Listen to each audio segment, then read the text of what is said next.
चालू है क्या? बताओ ना।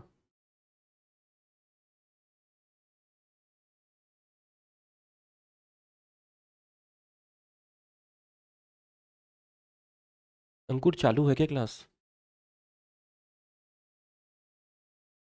हेलो बच्चों, कैसे हैं आप लोग?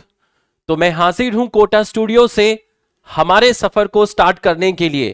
तो बच्चों, मेरा नाम रुपेश चौधरी है और मैं आपके बैच में बॉटनी सब्जेक्ट लेने वाला हूं। तो आज की क्लास स्टार्ट करने से पहले, क्योंकि ये मेरा पहला लेक्चर आप लोगों के साथ है, तो मैं कुछ रोड मैप आपको बताना चाहूंगा कि जिन चीजों की आपको पूरी इस जर्नी में आपको इन बातों का ध्यान रखना पड़ेगा।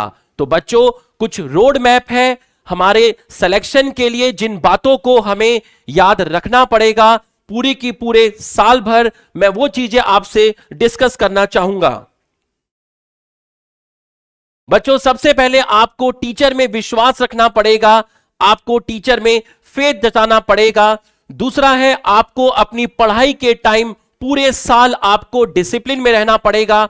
और तीसरा है, आपको डेली स्टडी करना पड़ेगा। ऐसा नहीं होना चाहिए कि कभी आपने 10 आवर्स पढ़ाई की, कभी आपने 8 आवर्स पढ़ाई की, कभी आपने 2 आवर्स पढ़ाई की और कभी आपने पढ़ाई ही नहीं की।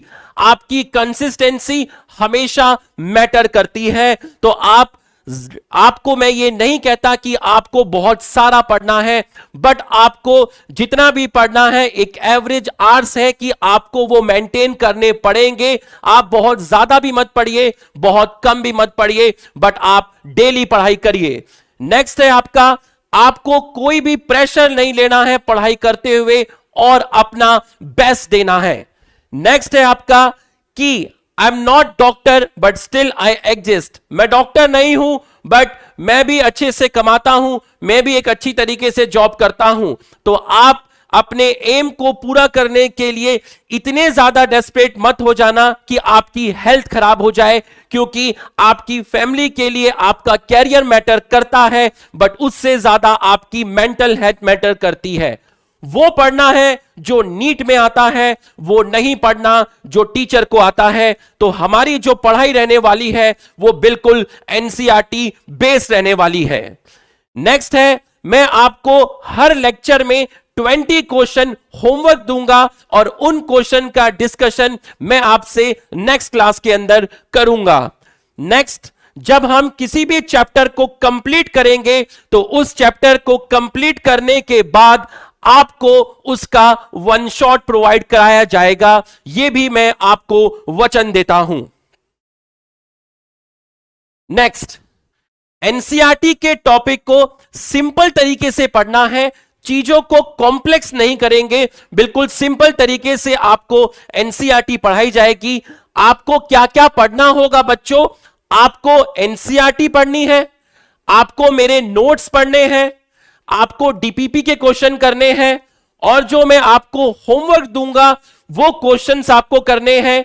और चैप्टर खत्म होने के बाद मैं आपको इसके ऊपर 200 क्वेश्चंस दूंगा, वो आपको करने हैं। और लास्ट 5 इयर्स के जो भी पीवाईक्यू क्वेश्चंस हैं ये आपको करने हैं। इसके अलावा आपको कुछ भी नहीं करना है। बस विश्वास रखिएगा, आपको मेडिकल कॉलेज के गेट तक छोड़ के आएंगे। All PYQ homework will be discuss in class. सारे के सारे पीवाईक्यू क्वेश्चंस और होमवर्क वाले क्वेश्चन क्लास में डिस्कस किए जाएंगे। वीडियो लेक्चर को बहुत बार मत देखना, वीडियो लेक्चर को एक ही बार देखिएगा। अगर आप बार बार वीडियो लेक्चर को देखेंगे, आपके कान में ईयरफोन रहेगा, जब तक आप वीडियो लेक्चर देखेंगे तब तक आपको अच्छा लगेगा, लेकिन जो एक्चुअल पढ़ाई है, जो एक्चुअल सिलेक्शन है, वो धरातल पर है, वो एनसीईआरटी पर है, वो आपके एफर्ट्स पे मैटर करता है, आपकी सेल्फ स्टडी पे मैटर करता है।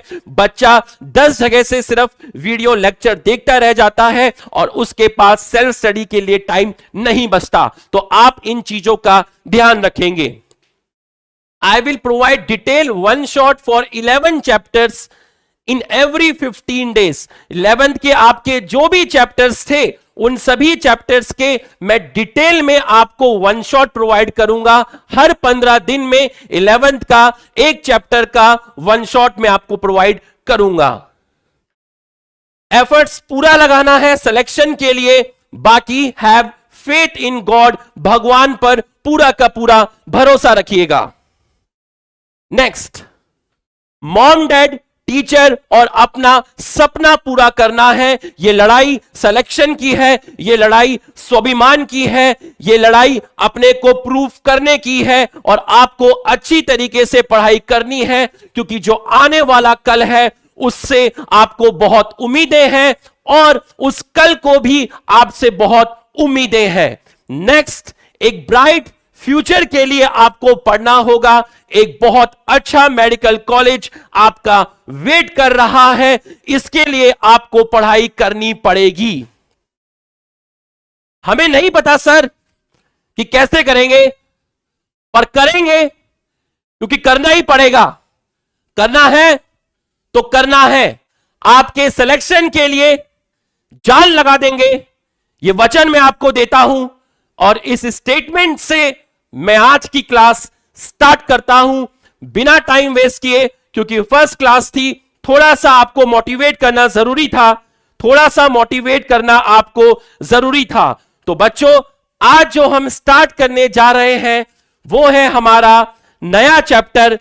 चैप्टर का नाम है sexual reproduction in flowering plant. Sexual reproduction in flowering plant. और इस चैप्टर के अंदर जो हम पहला टॉपिक आज पढ़ेंगे वो है स्टेमन एंड माइक्रोस्पोरेंजियम।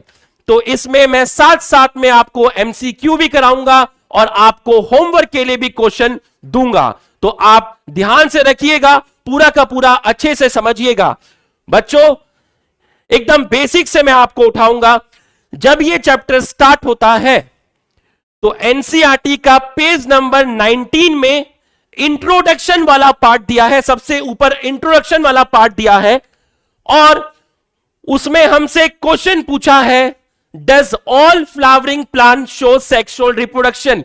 जितने भी फ्लावरिंग प्लांट आप देखते हैं, क्या सारे के सारे फ्लावरिंग प्लांट सेक्सुअल रिप्रोडक्शन करते हैं? तो इसका आंसर जाएगा यस, सारे के सारे फ्लावरिंग प्लांट सेक्सुअल रिप्रोडक्शन करते हैं। पहले क्वेश्चन का आंसर हुआ यस। दूसरा, सर फ्लावरिंग प्लांट का मतलब क्या होता है?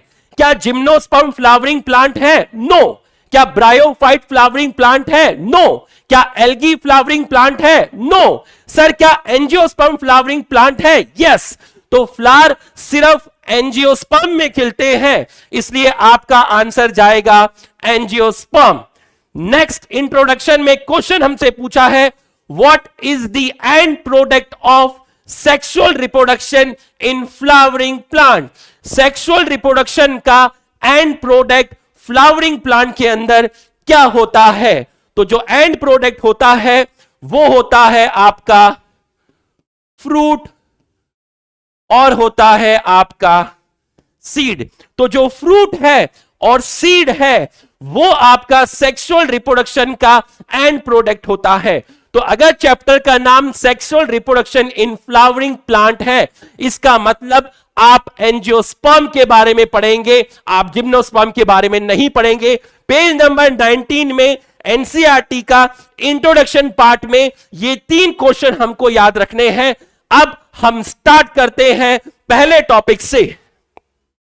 पहला topic page number 19 2.1 flower, heading है fascinating organ of angiosperm.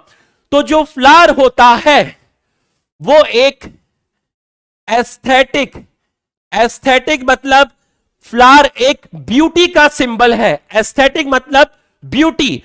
Flower जो है, अगर आपके घर में फ्लावर होगा तो फ्लावर की हेल्प से हम अपने घर को डेकोरेट करते हैं। मतलब फ्लावर का जो रोल है वो ऑर्नामेंटल में है, फ्लावर डेकोरेशन में हेल्प करता है।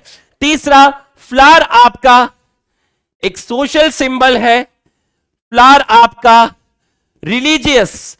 तो हमें मालूम है कि हम घरों में जो पूजा करते हैं उसमें हम फ्लावर को यूज करते हैं, तो आपका रिलीजियस वैल्यू भी फ्लावर के साथ जुड़ी हुई है। अगर मैं कल्चरल वैल्यू की बात करता हूं, अगर मैं कल्चरल वैल्यू की बात करूं, या हम अपना प्यार, अपना लव दिखाने के लिए भी फ्लावर को यूज करते हैं, तो मैं यहां पर लव भी बोल सकता हूं, मैं यहां पर आपको लव भी बोल सकता हूं। तो ये आपको आ गया होगा, लव बोलूं या मैं बोलूं अफेक्शन, या मैं आपको बोलूं सॉरो। तो अगर किसी की डेथ हो जाती है, वहां पर भी हम कब्र पर फ्लावर को यूज करते हैं। तो ये वर्ड एनसीईआरटी में लिखे हैं, बट ये कभी भी नीट के अंदर नहीं आएगा, कभी भी आपसे ये नीट के अंदर नहीं पूछेगा। लेकिन बताना जरूरी है, चीजें बेसिक से ही पढ़ाई जाएंगी, एक एक वर्ड एनसीईआरटी का पढ़ाया जाएगा कि फ्लावर एक एस्थेटिक है, मतलब वो ब्यूटी का साइन है, डेकोरेशन में काम आता है, ऑर्नामेंटेशन, रिलीजियस वैल्यू है, कल्चरल वैल्यू है, लव है, अफेक्शन है, सॉरो है। Next, list at least 5 flower of ornamental value that are commonly cultivated in plant. NCERT में क्वेश्चन दिया गया है और इस हेडिंग में हमसे पूछा गया है ऐसे 5 प्लांट बताइए जिनको आप ऑर्नामेंटेशन में यूज करते हैं। तो इसके अंदर आपका जो पहला जाएगा वो है रोज, दूसरा है आपका मैरीगोल्ड, तीसरा है लिली, चौथा है जैस्मीन और पांचवा है आपका ट्यूलिप। तो ये 5 तरह के प्लांट हो गए हैं, लेकिन ये एनसीईआरटी में दिया है, लेकिन आपसे इसको नीट में कोई नहीं पूछेगा। जो मैं आपको बताऊंगा नीट में नहीं आएगा तो वो नहीं आएगा।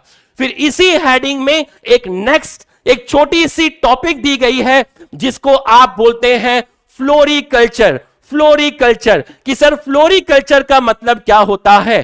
फ्लावर का कल्टीवेशन करना या फिर ऐसे प्लांट का कल्टीवेशन करना जिनका रोल डेकोरेशन में होता है, जिन प्लांट को हम घर में डेकोरेशन के लिए यूज करते हैं, ऐसे प्लांट को बोलते हैं ऑर्नामेंटल प्लांट। तो अगर मैं आपसे बोलता हूं कल्टीवेशन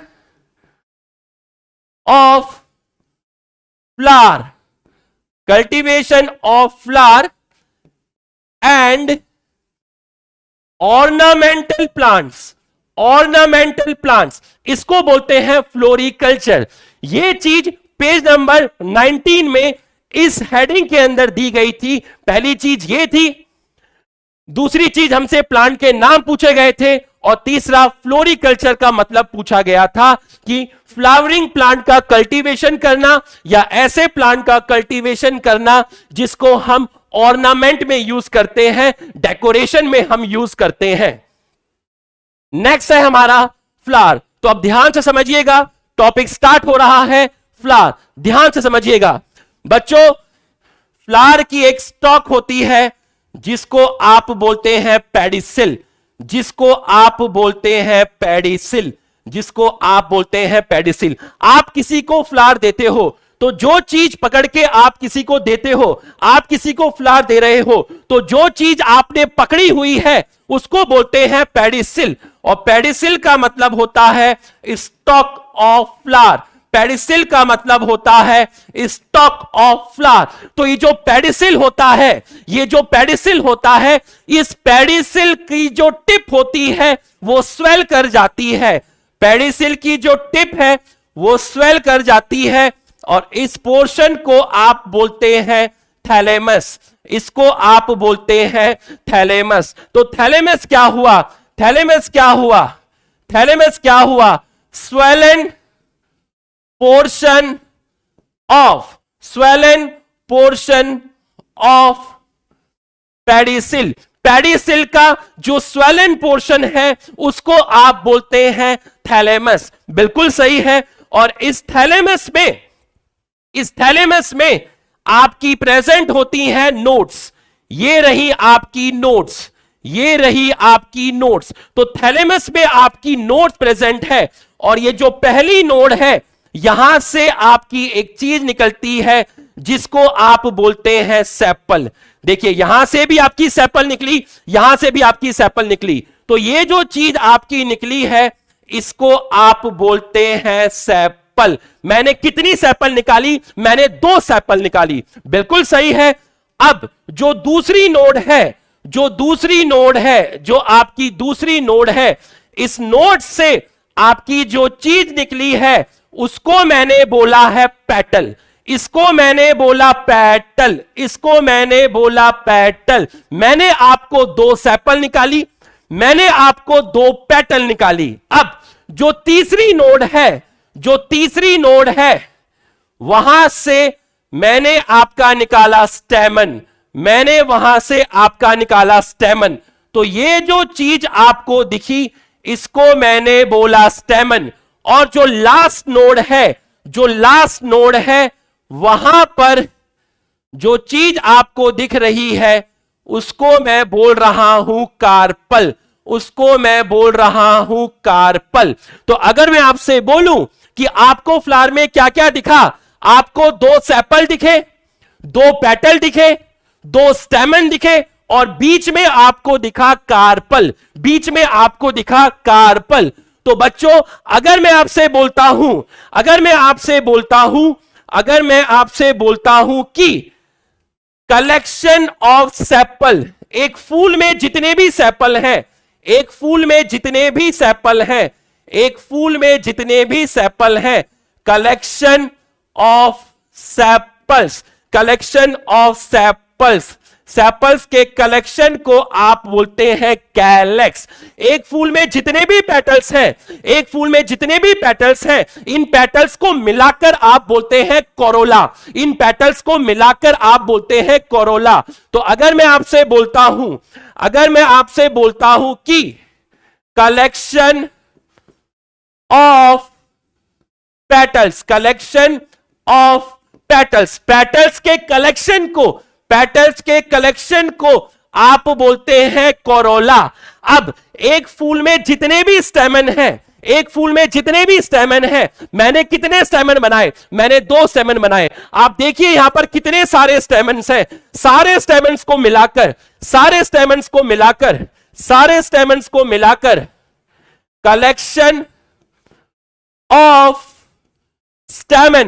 कलेक्शन ऑफ स्टेमन, सारे स्टेमन को मिलाकर आप बोलेंगे एंड्रोशियम। तो एंड्रोशियम की यूनिट क्या हुई? स्टेमन। कोरोला की यूनिट क्या हुई? पेटल्स। कैलेक्स की यूनिट क्या हुई? सेपल। और जितने भी कार्पल हैं, मैंने यहां पर एक कार्पल बनाया, बट एक से ज्यादा कार्पल हो सकते हैं, तो सारे कार्पल को मिलाकर collection of carpel is equal to gynoecium. तो एक फूल के अंदर कैलेक्स है, कैलेक्स की यूनिट है सेपल, दूसरा है कोरोला की यूनिट है पेटल्स, तीसरा है एंड्रोशियम की यूनिट है स्टेमन, चौथा है गाइनोशियम, इसकी यूनिट है कार्पल। तो जो एंड्रोशियम और गाइनोशियम है इसको बोलते हैं मेल सेक्स ऑर्गन और इसको बोलते हैं फीमेल सेक्स ऑर्गन। तो 2 सेक्स ऑर्गन हो गए, मेल सेक्स ऑर्गन और दूसरा हो गया फीमेल सेक्स ऑर्गन।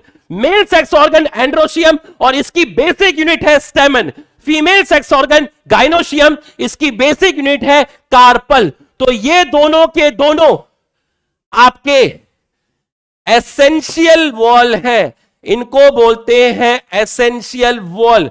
वॉल का मतलब होता है एक ऐसा स्ट्रक्चर जो जिसकी बेसिक यूनिट क्या है? स्टेमन। वॉल क्या है? वॉल किसका कलेक्शन है? वॉल किसी चीज का कलेक्शन है। किसका कलेक्शन है? स्टेमन। ये किसका कलेक्शन है? कार्पल। तो ये एसेंशियल पार्ट है प्लांट के, क्योंकि ये दोनों के दोनों क्यों एसेंशियल पार्ट है? क्योंकि ये दोनों के दोनों पार्टिसिपेट करते हैं, ये दोनों के दोनों पार्टिसिपेट करते हैं किसमें पार्टिसिपेट करते हैं? ये पार्टिसिपेट करते हैं सेक्सुअल रिप्रोडक्शन में। ये दोनों के दोनों पार्टिसिपेट करते हैं सेक्सुअल रिप्रोडक्शन के अंदर। तो ये दोनों के दोनों सेक्सुअल रिप्रोडक्शन में आपके पार्टिसिपेट करते हैं। अब कैलेक्स और कोरोला जो होते हैं ये आपके नॉन एसेंशियल वॉल है। ये आपके नॉन एसेंशियल वॉल है, क्योंकि ये सेक्सुअल रिप्रोडक्शन में पार्टिसिपेट नहीं करते। Not participate in sexual reproduction, not participate in sexual reproduction. तो एक फूल के अंदर जरूरी चीजें क्या हैं? एक फूल में जरूरी है एंड्रोशियम और गाइनोशियम, क्योंकि ये सेक्सुअल रिप्रोडक्शन में पार्टिसिपेट करते हैं, इसलिए इनको एसेंशियल वॉल बोलते हैं। बट ये दोनों आपके नॉन एसेंशियल वॉल है, क्योंकि ये सेक्सुअल रिप्रोडक्शन में पार्टिसिपेट नहीं करते। ये लोग गैमेट प्रोड्यूस नहीं करते, ये लोग आपके गैमेट प्रोड्यूस करते हैं। ये लोग आपके गैमेट प्रोड्यूस करते हैं। तो यहां तक आपको समझ में आ गया होगा, यहां तक आपको समझ में आ गया होगा। अगर यहां तक समझ में आया तो चैट में लिखिए यस। अगर यहां तक समझ में आया तो चैट में लिखिए यस। यहां तक समझ में आया तो चैट में लिखिए यस।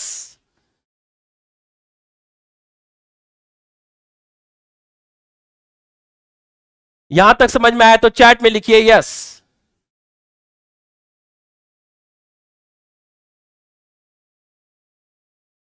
तो आप देखिए, आपने अभी तक क्या पढ़ा? आपने अभी तक क्या पढ़ा? Does all flowering plants show sexual reproduction? Yes, जितने भी फ्लावरिंग प्लांट हैं वो सेक्सुअल रिप्रोडक्शन शो करते हैं। फ्लावरिंग प्लांट का मतलब क्या है? फ्लावरिंग प्लांट का मतलब है angiosperm. What is the end product of sexual reproduction in flowering plant? Flowering plant में सेक्सुअल रिप्रोडक्शन का एंड प्रोडक्ट क्या है? फ्रूट है और क्या है? सीड है। इसके बाद आपने पढ़ा कि फ्लावर की क्या क्या वैल्यूज होती हैं। फिर आपने पढ़ा कि कुछ ऑर्नामेंटल प्लांट बताइए, उनके नाम आपने पढ़े। उसके बाद फ्लावर का कल्टीवेशन करना और ऐसे प्लांट को ग्रो करवाना जिनकी ऑर्नामेंटल वैल्यू होती है।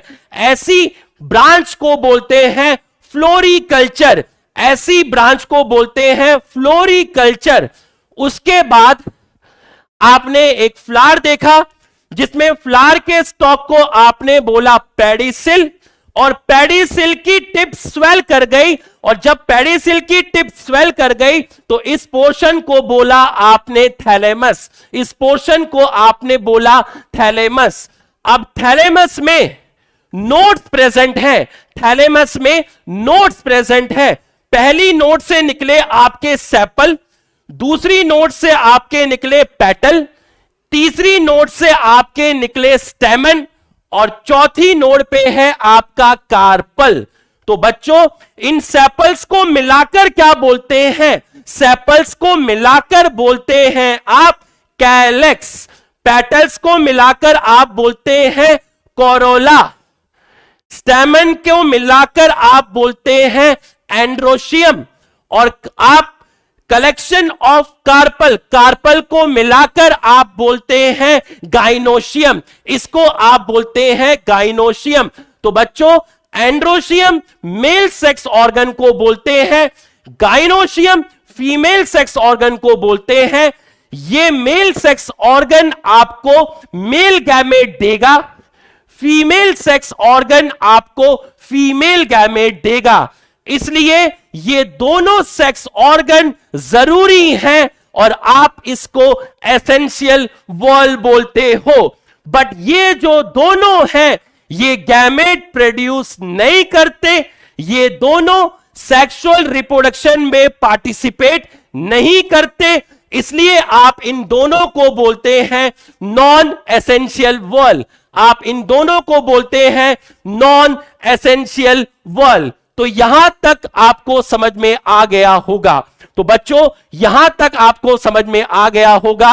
अब एनसीईआरटी ने हमसे क्वेश्चन पूछा है, can you name two part of flower in which two most important unit of sexual reproduction develop.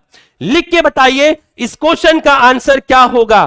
क्या आप हमें फ्लावर के उन दो पार्ट के बारे में बता सकते हैं जिसके अंदर two most important unit of sexual reproduction develop होती है? क्या आप बता सकते हैं? पहली जो यूनिट है उसका नाम है, पहला जो पार्ट है उसका नाम है एंड्रोशियम। तो पहला पार्ट है एंड्रोशियम और जो दूसरा है वो है आपका गाइनोशियम।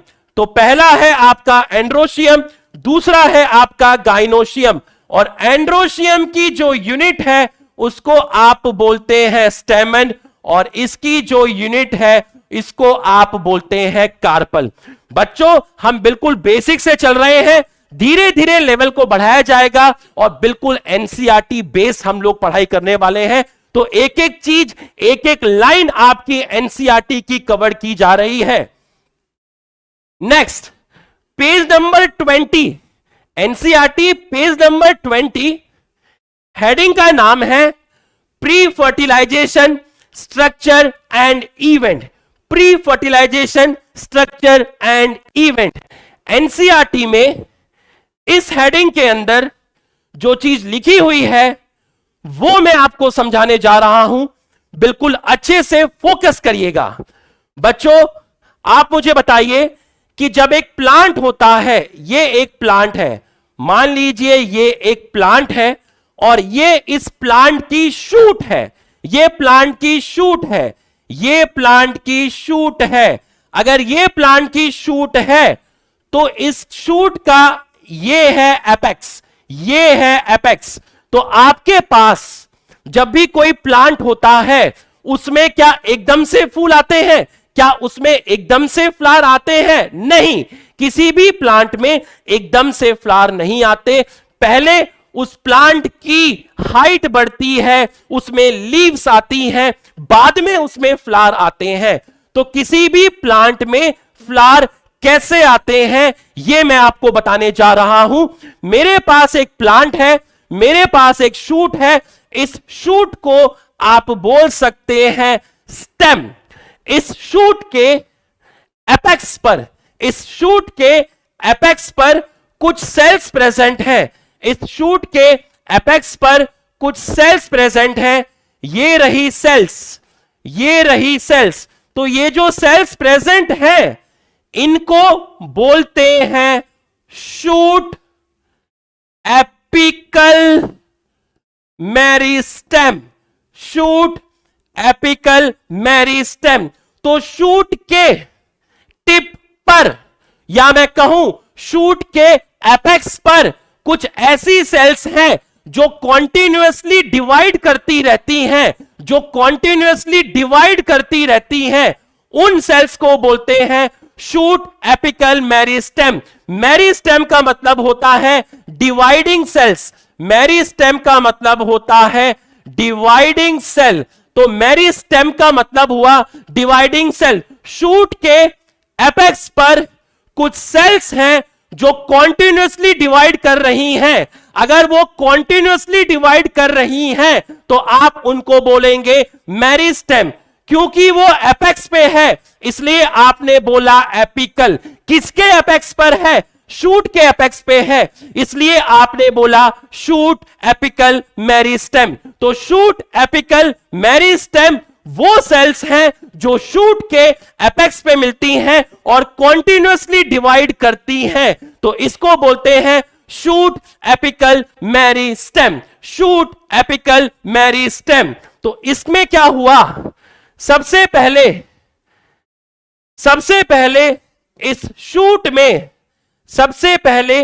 इस शूट में आपका लीफ का फॉर्मेशन हुआ। ये इसमें लीफ का फॉर्मेशन हुआ। तो ये पहला स्टेप है। फिर यहां पर सबसे पहले इसमें किसका फॉर्मेशन हुआ? इसमें लीफ का फॉर्मेशन हुआ, लीफ का फॉर्मेशन हुआ।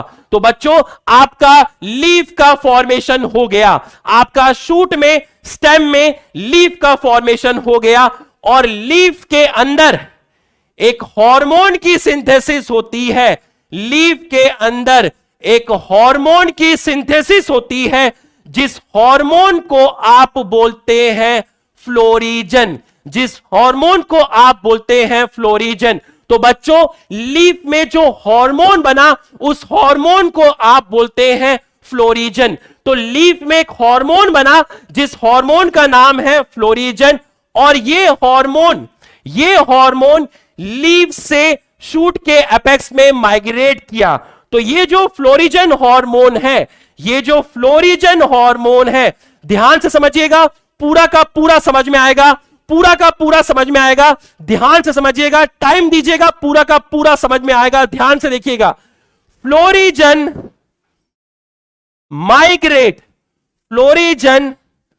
Migrate from leaf to shoot apex, तो ये फ्लोरिजन हार्मोन लीफ से शूट अपेक्स पे गया, और यहां पर कौन सी सेल्स थी? इन सेल्स को बोलते हैं shoot apical meristem, shoot apical meristem. तो ये हार्मोन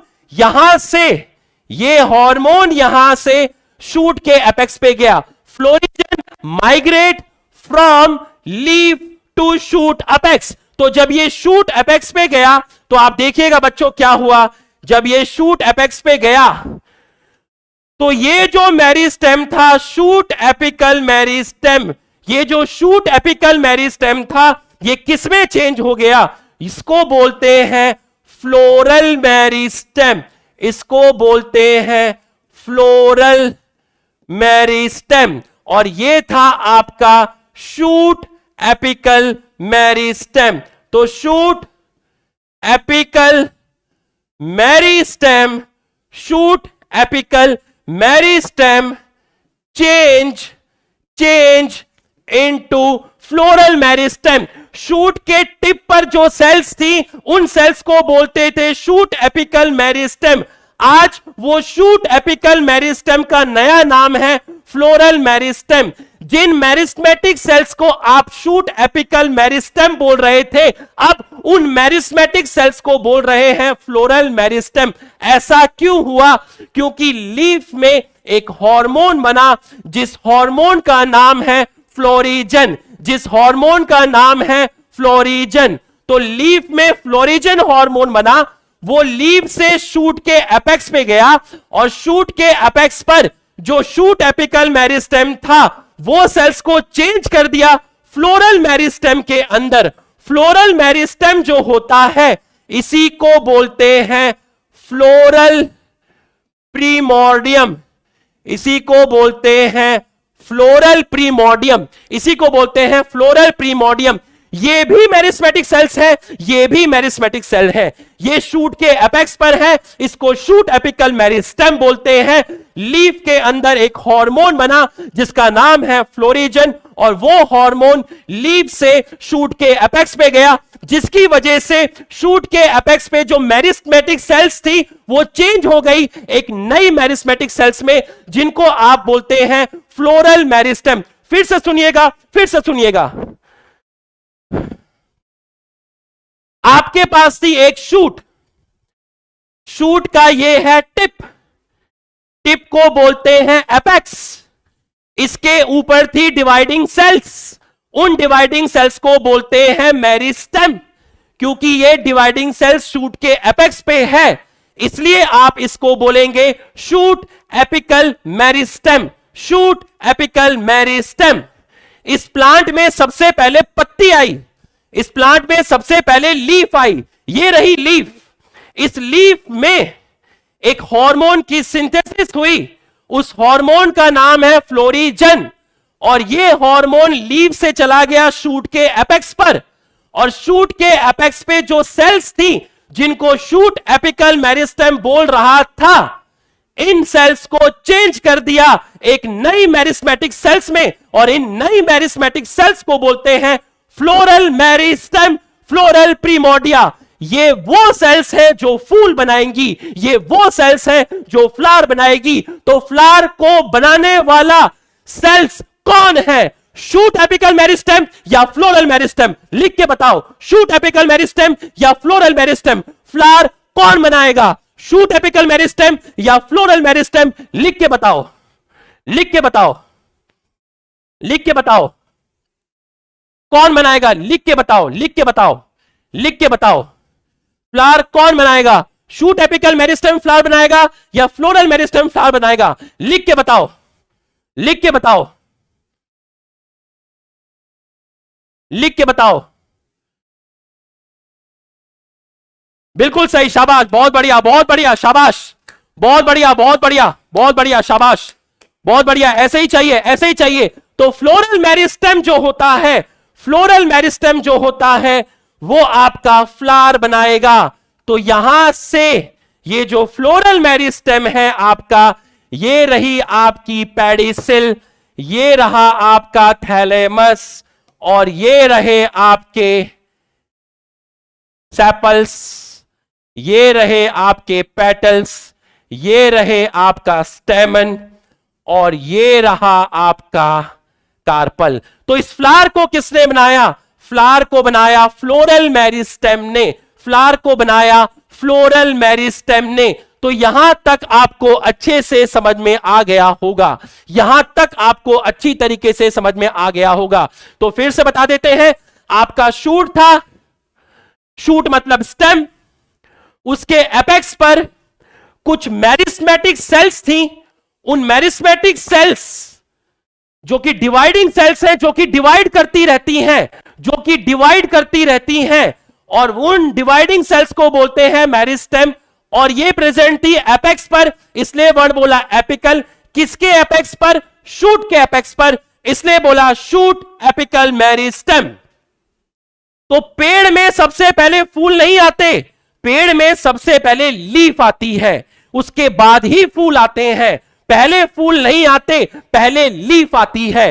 तो पेड़ में लीफ आई, लीफ के अंदर एक हार्मोन मिलता है जिसको बोलते हैं फ्लोरिजन, और ये फ्लोरिजन हार्मोन लीफ से शूट के एपेक्स में गया, और शूट के एपेक्स पे जो मेरिस्मेटिक सेल्स थी जिनको शूट एपिकल मेरिस्टेम बोला, उन शूट एपिकल मेरिस्मेटिक सेल्स को इसने चेंज कर दिया नई मेरिस्मेटिक सेल्स में, और उन नई मेरिस्मेटिक सेल्स को बोलते हैं फ्लोरल मेरिस्टेम, और उसी को बोलते हैं फ्लोरल प्रीमोर्डिया। वो मेरिस्मेटिक सेल्स जो आगे जाके फूल बनाएंगी, उन मेरिस्मेटिक सेल्स को बोलते हैं फ्लोरल मेरिस्टेम, और उन्हीं को बोलते हैं फ्लोरल प्रीमोर्डिया। अगर यहां तक आपको समझ में आ गया, यहां तक आपको समझ में आ गया, तो मैं यहां पर नोट लिख सकता हूं, और लिख सकता हूं क्या? क्या? During flowering, during flowering, during flowering some structural and hormonal, some structural and hormonal changes occur which differentiate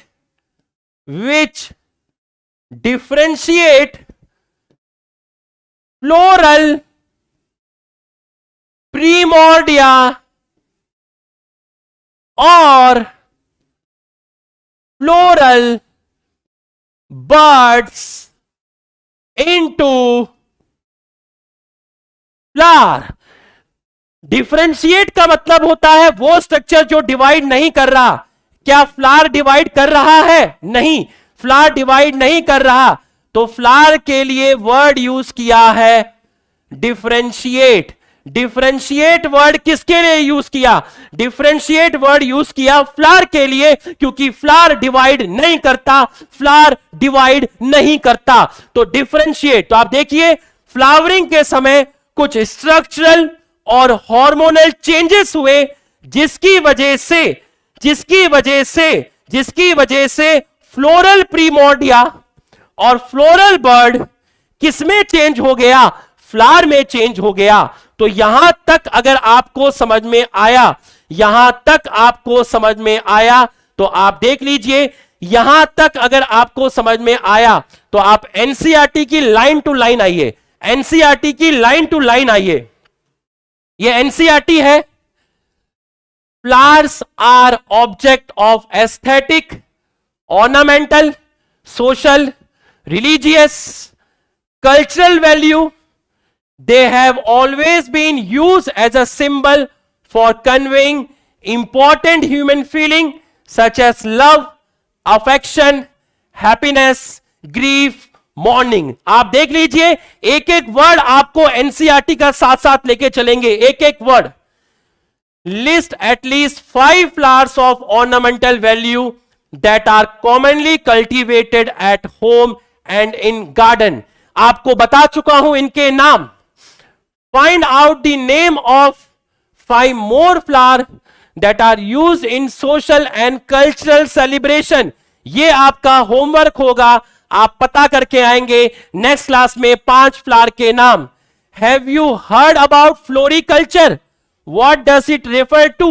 अभी अभी मैंने आपको फ्लोरिकल्चर का मतलब समझाया, अभी अभी मैंने आपको फ्लोरिकल्चर का मतलब समझाया। Next, flowers are morphological. Morphological क्यों बोला? क्योंकि फ्लावर आपका विजिबल है विथ आई, आप फ्लावर को देख सकते हो। एम्ब्रियोलॉजिकल क्यों बोला? एम्ब्रियोलॉजिकल क्यों बोला? क्योंकि एम्ब्रियोलॉजिकल क्यों बोला?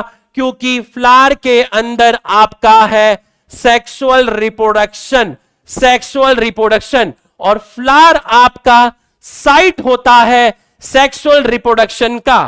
नेक्स्ट आप देखिए,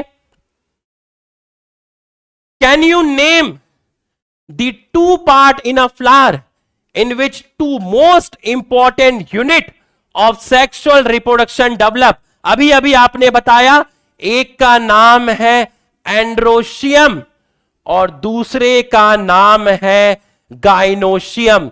अभी अभी आपने ये चीज यहां पर देखी। Next, much before the actual flower seen on plant, the decision that plant is going to flower have take place. Several hormonal and structural changes, जो मैंने आपको बताया, several hormonal, hormonal मतलब क्या बोला? hormonal मतलब मैं बोला florigen, are initiated which lead to differentiation and further development of floral primordia, floral primordia into flower, floral primordia into flower. अभी अभी मैंने आपको बताया कि जो शूट एपिकल मेरिस्टेम था, जो शूट एपिकल मेरिस्टेम था, वो शूट एपिकल मेरिस्टेम किसमें कन्वर्ट हुआ था? वो कन्वर्ट हुआ था आपका फ्लोरल मेरिस्टेम में, और फ्लोरल मेरिस्टेम को ही आप बोलते हैं फ्लोरल प्रीमोर्डिया। इसी को आपने बोला फ्लोरल प्रीमोर्डिया और इसी को आपने बोला फ्लोरल बर्ड, और इसने आपका बनाया आगे जाके फ्लावर। और क्या चाहिए भैया? एनसीईआरटी का एक एक वर्ड आपको एक्सप्लेन किया जा रहा है। पहले आपको कॉन्सेप्ट पढ़ाया, उसके बाद उसी को एनसीईआरटी के एक एक वर्ड पे एक्सप्लेन किया। और क्या टीचर की जान लोगे? Inflorescence are formed. इनफ्लोरोसेंस का मतलब होता है किसी भी प्लांट में फ्लावर का अरेंजमेंट, किसी भी प्लांट में फ्लावर का arrangement. Formed which bear floral buds. Floral buds को मैं क्या बोल रहा हूं? फ्लोरल बर्ड्स को मैंने बोल दिया फ्लोरल प्रीमोर्डियम, और वो किसमें कन्वर्ट हो गई? फ्लावर में।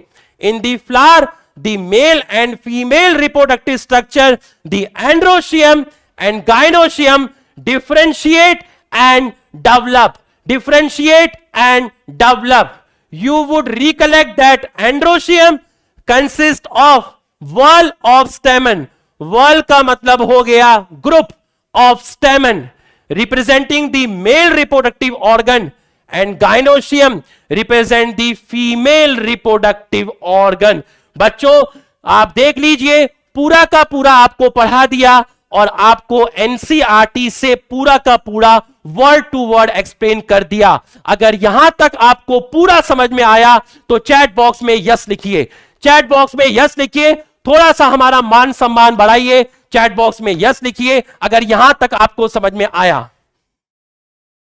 मेरे नोट्स के बाहर कुछ नहीं आएगा, एक एक वर्ड एनसीईआरटी का यही बताऊंगा, एक एक वर्ड एनसीईआरटी का यही बताऊंगा। अगर आपको समझ में आए तो चैट बॉक्स में यस लिखिए। मेरे जो नोट्स हैं, जो पीपीटी हैं, आप इसी को पढ़िए, ठीक।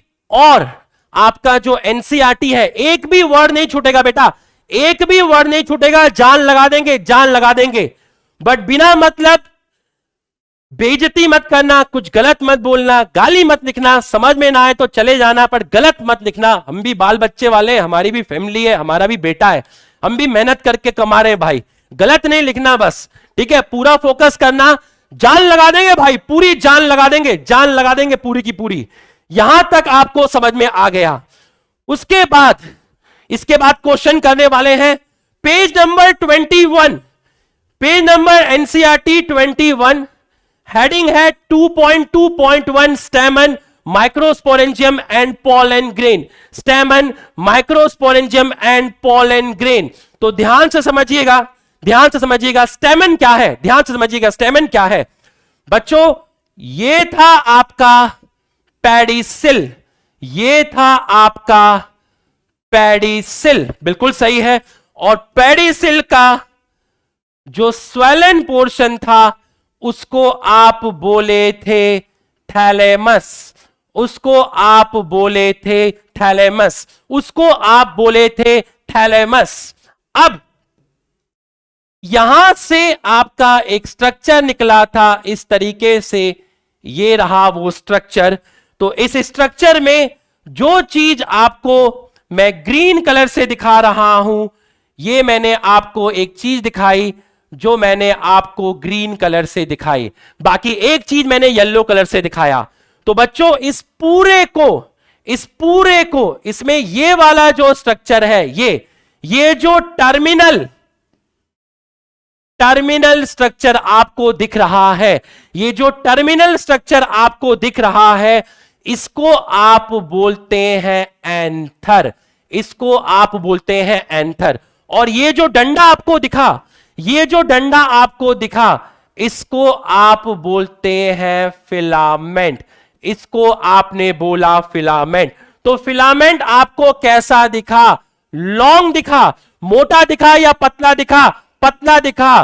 पतले को बोलते हैं सिलेंडर, सिलेंडर का मतलब हो गया थिन। तो एक लॉन्ग सिलेंडर और थिन स्ट्रक्चर, लॉन्ग सिलेंडर और थिन स्ट्रक्चर को बोलते हैं फिलामेंट। और इस फिलामेंट का जो टिप है, जो टर्मिनल पार्ट है, उसको आप बोलते हैं एंथर। तो anther plus filament is equal to stamen. तो अगर मैं आपसे बोलता हूं कि जो स्टैमन है उसके कितने पार्ट हो गए, आपका जो स्टैमन है उस स्टैमन के कितने पार्ट हो गए? स्टैमन के 2 पार्ट हो गए। कितने पार्ट हो गए? 2 पार्ट हो गए। कौन कौन से 2 पार्ट हो गए?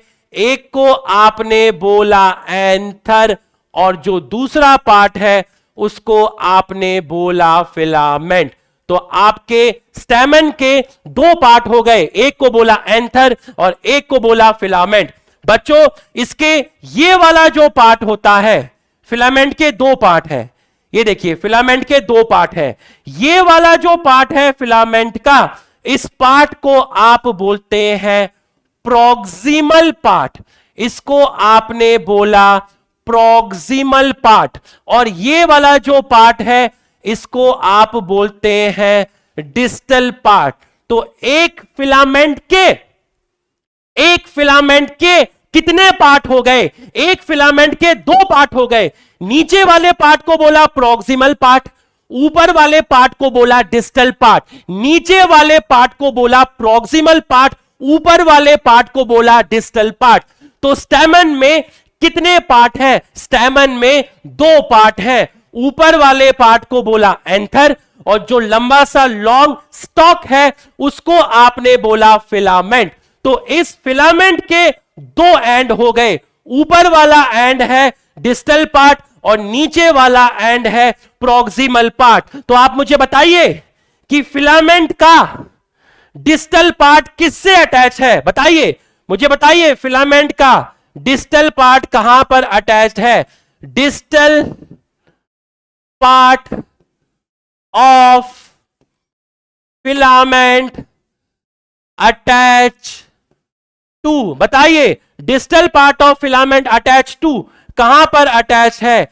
कहां पर अटैच है? एंथर पर अटैच है। और प्रॉक्सिमल पार्ट जो है, और प्रॉक्सिमल पार्ट जो है, किसका प्रॉक्सिमल पार्ट? किसका प्रॉक्सिमल पार्ट? फिलामेंट का प्रॉक्सिमल पार्ट अटैच टू कहां पर अटैच है? बताइए, कहां पर अटैच है?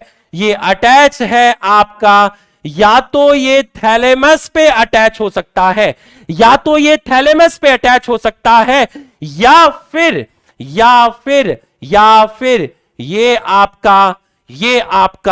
आपका पेटल है, ये आपका पेटल है। तो आपका जो स्टेमन है, आपका जो स्टेमन है उसका फिलामेंट पेटल पर भी अटैच हो सकता है, या तो थैलेमस पे अटैच होगा या फिर कहां अटैच होगा?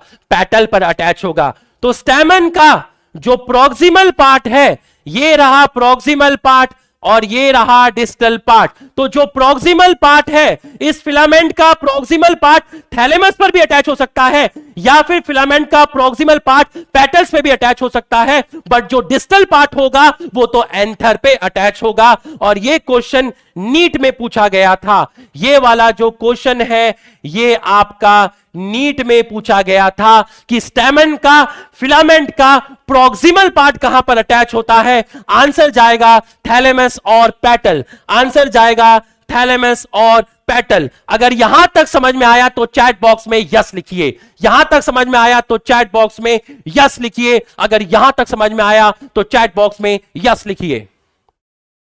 अगर यहां तक समझ में आया तो चैट बॉक्स में यस लिखिए। यहां तक समझ में आया तो चैट बॉक्स में यस लिखिए।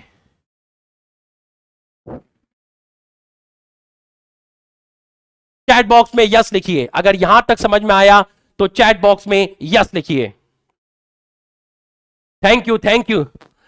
बच्चों पूरा फोकस करना, नेता बनोगे तो नेता बन के रह जाओगे, इसलिए कह रहा हूं पूरी मेहनत से पढ़ा रहा हूं। एक एक वर्ड एनसीईआरटी का एक्सप्लेन करूंगा, एक एक वर्ड आपको एनसीईआरटी का एक्सप्लेन करूंगा।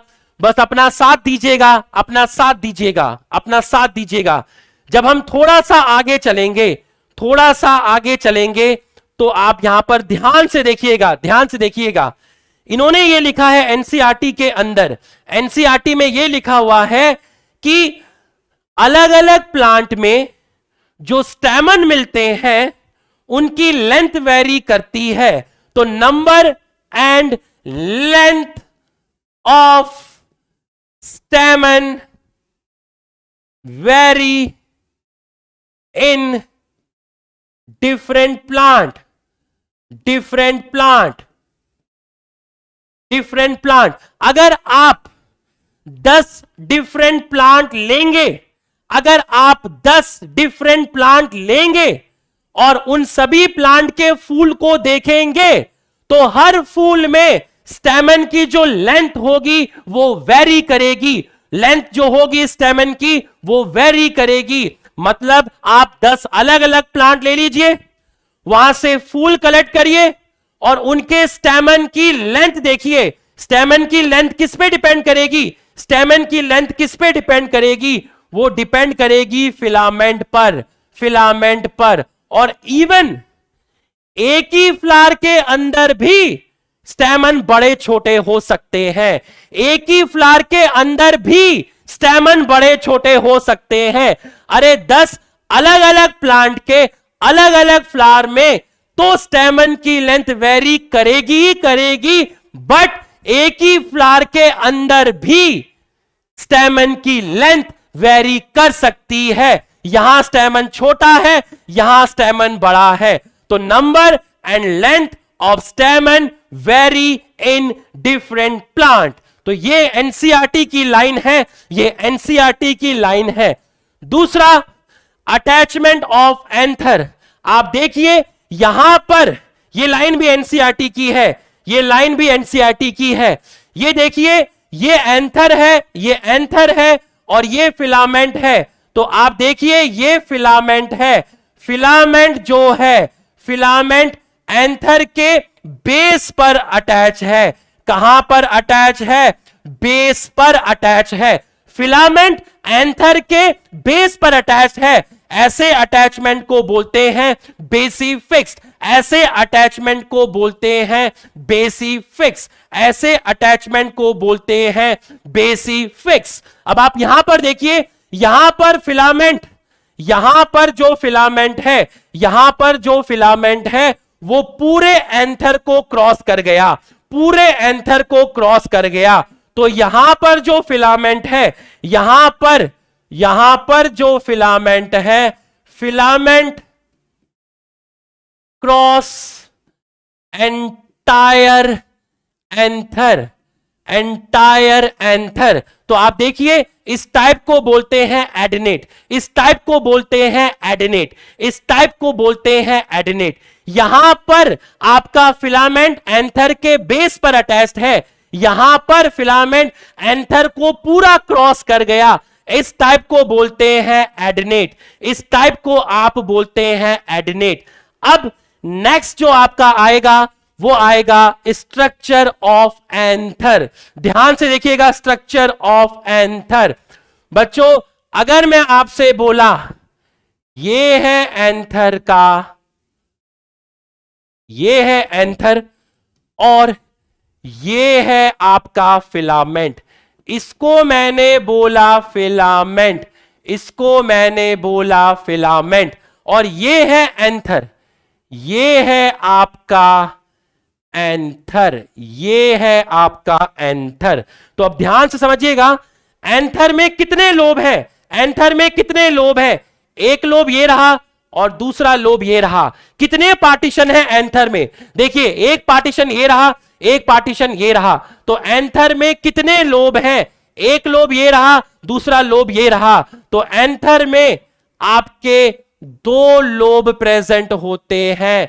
इस चीज को आप बोलते हैं बाइलोब्ड, इस चीज को आप बोलते हैं बाइलोब्ड, इस चीज को आप बोलते हैं बाइलोब्ड। अब ध्यान से समझिएगा, एंथर बाइलोब्ड है। अब मैं इस एंथर को ऊपर से कट कर रहा हूं। ये एंथर है मेरे पास, ये मेरे पास एंथर है, ये मेरे पास एंथर है, ठीक है। अब मैं इसको ऊपर से कट कर रहा हूं, इसको ऊपर से कट कर रहा हूं। तो मुझे बताओ, जब आप इसको ऊपर से कट करोगे तो कौन सा सेक्शन दिखेगा? ट्रांसवर्स सेक्शन या लॉन्गिट्यूडनल सेक्शन? बताइए, जब आप इसको ऊपर से कट करोगे तो कौन सा सेक्शन दिखेगा? ट्रांसवर्स सेक्शन या लॉन्गिट्यूडनल सेक्शन? बताइए, ऊपर से कट करेंगे तो कौन सा सेक्शन दिखेगा? ऐसे कट कर रहे हैं, ऐसे कट कर रहे हैं, कैसे कट कर रहे हैं? ट्रांसफर कट कर रहे हैं या लॉन्गिट्यूडनल? इसको मैं ऊपर से कट कर रहा हूं, इसको मैं ऐसे कट कर रहा हूं, ऊपर से कट कर रहा हूं। तो बताओ, जब मैं इसको ऊपर से कट कर रहा हूं, जब मैं इसको ऊपर से कट कर रहा हूं तो आपको कौन सा सेक्शन दिखेगा? आपको कौन सा सेक्शन दिखेगा? आपको दिखेगा ट्रांसफर सेक्शन, ट्रांसफर सेक्शन। तो जब आप एंथर को ऐसे कट करेंगे ऊपर से, तो आप देखिए एंथर कैसे दिखेगा। ध्यान से देखिए एंथर कैसे दिखेगा। जब आप इसको ऊपर से कट करेंगे तो एंथर आपको कैसे दिखेगा? देखिएगा आपको एंथर कैसे दिखेगा। ध्यान से देखिएगा आपको एंथर कैसे दिखेगा। इस तरीके से आपको एंथर दिखेगा, इस तरीके से आपको एंथर दिखेगा। तो आप देखिए, ध्यान से देखिएगा, ध्यान से देखिएगा, ये जो चीज आपको दिख रही है बीच में, ये जो चीज आपको दिख रही है, ये जो चीज आपको दिख रही है, इसको, इन टिश्यू को हम बोलते हैं कनेक्टिव, इनको हम बोलते हैं कनेक्टिव। अब आप ध्यान से देखिएगा, आपने एंथर को ऊपर से ऐसे कट किया, ऐसे कट किया, तो ये जो मैंने ग्रीन से बनाया है, ये जो मैंने ग्रीन से बनाया है, ये एक लोब है, और जो मैं आपको येलो से दिखा रहा हूं ये एक लोब है। तो बच्चों आपको एंथर के दो लोब दिख गए, ये एक लोब, ये दूसरा लोब, ये एक लोब, ये दूसरा लोब, एक लोब दूसरा लोब। तो एंथर के आपको दो लोब दिख गए, और ये जो पोर्शन होता है, ये जो पोर्शन होता है, ये इस पोर्शन को आप बोलते हैं थिका, इस पोर्शन को बोलते हैं थिका, इस पोर्शन को आप बोलते हैं थिका। तो आप मुझे बताइए, लिख के बताइए, मुझे लिख के बताइए कि एक लोब में कितने थिका हैं। बताइए एक लोब में कितने थिका हैं, लिख के बताइए, एक लोब में कितने थिका हैं, एक लोब में कितने थिका हैं। इस पोर्शन को थिका बोला, इस पोर्शन को थिका बोला, इस पूरे को एक लोब बोला, इस पूरे को एक लोब बोला, तो एक लोब में कितने थिका हैं, एक लोब में कितने थिका हैं। बताइए एक लोब में कितने थिका हैं, एक लोब में कितने थिका हैं, एक लोब में कितने थिका हैं, दो थिका हैं। बिल्कुल सही है। अब जरा यहां पर बताइए, ये रहा आपका एक थिका और ये रहा आपका दूसरा थिका। एक लोब में दो थिका, दो लोब में चार थिका, एक लोब में दो थिका, दो लोब में चार थिका। तो अगर मैं आपको बोला ये भी क्या है, थिका, ये भी क्या है, थिका, तो ये वाला जो साइड है, एक लोब का दो साइड, एक लोब का दो साइड। तो अगर मैं आपसे बोलता हूं, अगर मैं आपसे बोलता हूं कि अगर आपको एंथर को बेस्ट स्टडी करना है तो आप उसका कौन सा सेक्शन काटोगे, आप उसका ट्रांसफर सेक्शन काटोगे, आप उसका ट्रांसफर सेक्शन काटोगे। और each lobe has two theca, each lobe has two theca. एक लोब में आपके कितने थिका हैं, एक लोब में आपके दो थिका हैं। सो कॉल्ड, इसलिए इसको बोलते हैं so called dithecous condition, dithecous condition, इसलिए इसको बोलते हैं डायथिकस कंडीशन। बच्चों देखिए, विश्वास रखिएगा, जैसे जैसे मैं लेके चल रहा हूं बिल्कुल ऐसे ही पढ़िएगा। मैंने सबसे पहले आपको यही कहा था, फेथ इन टीचर। कुछ झमूरे हैं यहां, कुछ भी लिखना चालू कर देते हैं, कुछ भी लिखना चालू कर देते हैं, समझ रहे हैं? इनका भगवान ही मालिक होता है, इनका मालिक भगवान भी नहीं होता है, ठीक है? कुछ भी लिखना चालू कर देते हैं, ना सिर ना कोई पांव है, पता नहीं स्पैमर है, कौन है, स्टूडेंट है, पता नहीं कौन है, ठीक है? तो मैं आपसे रिक्वेस्ट कर रहा हूं, टीचर पे पूरा विश्वास रखिएगा, एक एक चीज आपको लेके चलेंगे। जैसे जैसे पढ़ा रहा हूं बिल्कुल ऐसे ऐसे पढ़ते जाइएगा। सारे क्वेश्चन क्लास में करेंगे, सारे PYQ क्वेश्चन क्लास में करेंगे, हर चीज क्लास में होगी। जैसे जैसे जितना मैंने पढ़ाया उतना ही घर पे जाके पढ़िएगा, उतना ही घर पे जाके पढ़िएगा। एक्स्ट्रा घर पे कुछ मत पढ़िएगा, एक्स्ट्रा घर पे कुछ मत पढ़िएगा। जितना मैं पढ़ा रहा हूं उतना ही पढ़िएगा, जितना मैं पढ़ा रहा हूं उतना ही पढ़िएगा। कुछ तो इसमें गाली भी लिख देते हैं, अरे हमारे भी घर में माताजी पिताजी हैं, मेरा भी छोटा बेटा है 6-7 महीने का है, हम भी बाल बच्चे वाले हैं यार, गाली खाने के लिए थोड़ी ना आते हैं। अच्छा लगता है कि तुम्हारे टीचर हैं यार, हैं हमारे टीचर हैं, पढ़ा रहे मेहनत करके, ये देख पसीना देख, जान निकल जाती है, मेरे भाई लाइव पढ़ा रहे हैं, समझ गए? तो आपका विश्वास चाहिए, आपका प्यार चाहिए। कमेंट में जरूर लिखिएगा, चैट बॉक्स में कमेंट करके बताइएगा कि आपको लेक्चर कैसा लग रहा है, उससे एनर्जी मिलेगी। तो हाँ, आपको समझ में नहीं आता, कुछ नहीं आता, आप चले जाइए, गाली नहीं लिखते यार, है ना, गाली नहीं लिखते, समझ गए? तो अगर मैं आपको बोला एक लोब में दो थिका, सो कॉल्ड डायथिकस कंडीशन। तो एंथर को ट्रांसफर काटा, ट्रांसफर काटने के बाद जो एंथर मुझे दिखा वो इस तरीके से दिखा। ये पूरा का पूरा वन लोब है, यहां से लेके यहां तक मेरा वन लोब है और यहां से लेके यहां तक मेरा वन लोब है। तो टोटल लोब कितने हो गए? टोटल लोब हो गए 2 लोब, एक लोब दूसरा लोब। तो एंथर में हमारे टोटल कितने लोब हो गए? एंथर में हमारे टोटल हो गए 2 लोब।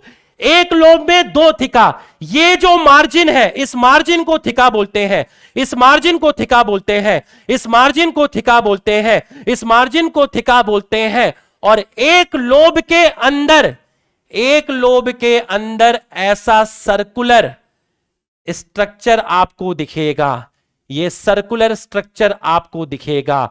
ये जो सर्कुलर स्ट्रक्चर है, इस सर्कुलर स्ट्रक्चर को हम बोलते हैं माइक्रोस्पोरेंजिया, माइक्रोस्पोरेंजिया। तो माइक्रोस्पोरेंजिया का फंक्शन क्या है ये मैं आपको बताऊंगा, अभी नहीं बताऊंगा, आपको वेट करना पड़ेगा। माइक्रोस्पोरेंजिया का फंक्शन क्या है इसके लिए आपको वेट करना पड़ेगा। तो जो मैंने बोला कि वेट करना पड़ेगा तो आप वेट करिए, टीचर पे विश्वास करिए। सीन धीरे धीरे बनाना पड़ता है, एकदम से सीन नहीं बनता, सीक्वेंस में पढ़ाना पड़ता है, सीक्वेंस में पढ़ाना पड़ता है। तो आप देखिए एक कैविटी आपको दिख रही है, ये कैविटी कैसी दिख रही है? सर ये कैविटी मुझे सर्कुलर दिख रही है। कैसी दिख रही है? सर्कुलर दिख रही है। और एंथर में कितने साइड दिख रहे हैं? एंथर में कितने साइड दिख रहे हैं? सर एंथर में मुझे 4 साइड दिख रहे हैं। तो मैं कह सकता हूं कि जो एंथर है वो टेट्रागोनल है। बिल्कुल सही है, एंथर टेट्रागोनल है। एंथर की 4 साइड है, 1 2 3 4, 1 2 3 4, tetragonal, tetragonal, 4 side tetragonal, 1 2 3 4, 1 2 3 4, 4 side tetragonal. और हर लोब में 2 सर्कुलर स्ट्रक्चर हैं, जिन सर्कुलर स्ट्रक्चर को बोलते हैं माइक्रोस्पोरेंजिया। माइक्रोस्पोरेंजिया का फंक्शन नहीं बताया, माइक्रोस्पोरेंजिया का फंक्शन अभी नहीं बताया। तो मुझे बताइए, मुझे बताइए एक लोब में कितने माइक्रोस्पोरेंजिया? एक लोब में कितने माइक्रोस्पोरेंजिया? बताइए, लिख के बताइए। एक लोब में कितने माइक्रोस्पोरेंजिया? एक लोब में कितने माइक्रोस्पोरेंजिया? 2 माइक्रोस्पोरेंजिया। एंथर में टोटल कितने लोब होते हैं? लिख के बताइए, एंथर में कितने लोब होते हैं? 2 लोब होते हैं। तो टोटल माइक्रोस्पोरेंजिया कितने हो गए? टोटल माइक्रोस्पोरेंजिया कितने हो गए?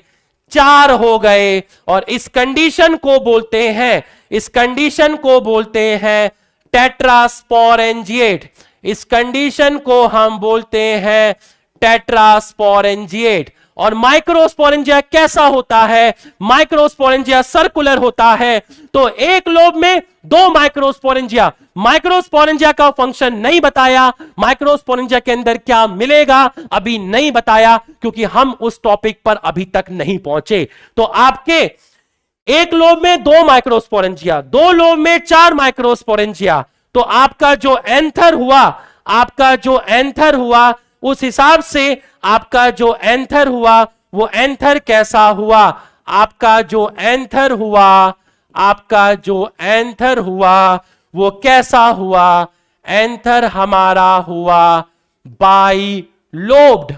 और कैसा हुआ? एंथर हमारा हुआ कैसा? डायथिकस। और कैसा हुआ? कैसा? कैसा? टेट्रा स्पोरेंजिएट हुआ। बिल्कुल सही है, टेट्रास्पोरेंजिएट मतलब कितने माइक्रोस्पोरेंजिया हुए? 4 माइक्रोस्पोरेंजिया हुए। 4 माइक्रोस्पोरेंजिया हुए। हर माइक्रोस्पोरेंजिया कैसा था? सर्कुलर था। और एंथर कैसा हुआ? एंथर आपका टेट्रागोनल हुआ। तो ये चीज आपको समझ में आ गई होगी, ये चीज आपको समझ में आ गई होगी। अब ध्यान से समझिएगा, ध्यान से समझिएगा। ये जो चीज है, ये जो चीज है, ये जो मैंने जो मैंने ग्रीन और येलो से छोड़ी हुई है, ये जो मैंने ग्रीन और येलो से छोड़ी हुई है, इसको बोलते हैं लॉन्गिट्यूडनल ग्रूव। इसको बोलते हैं लॉन्गिट्यूडनल ग्रूव।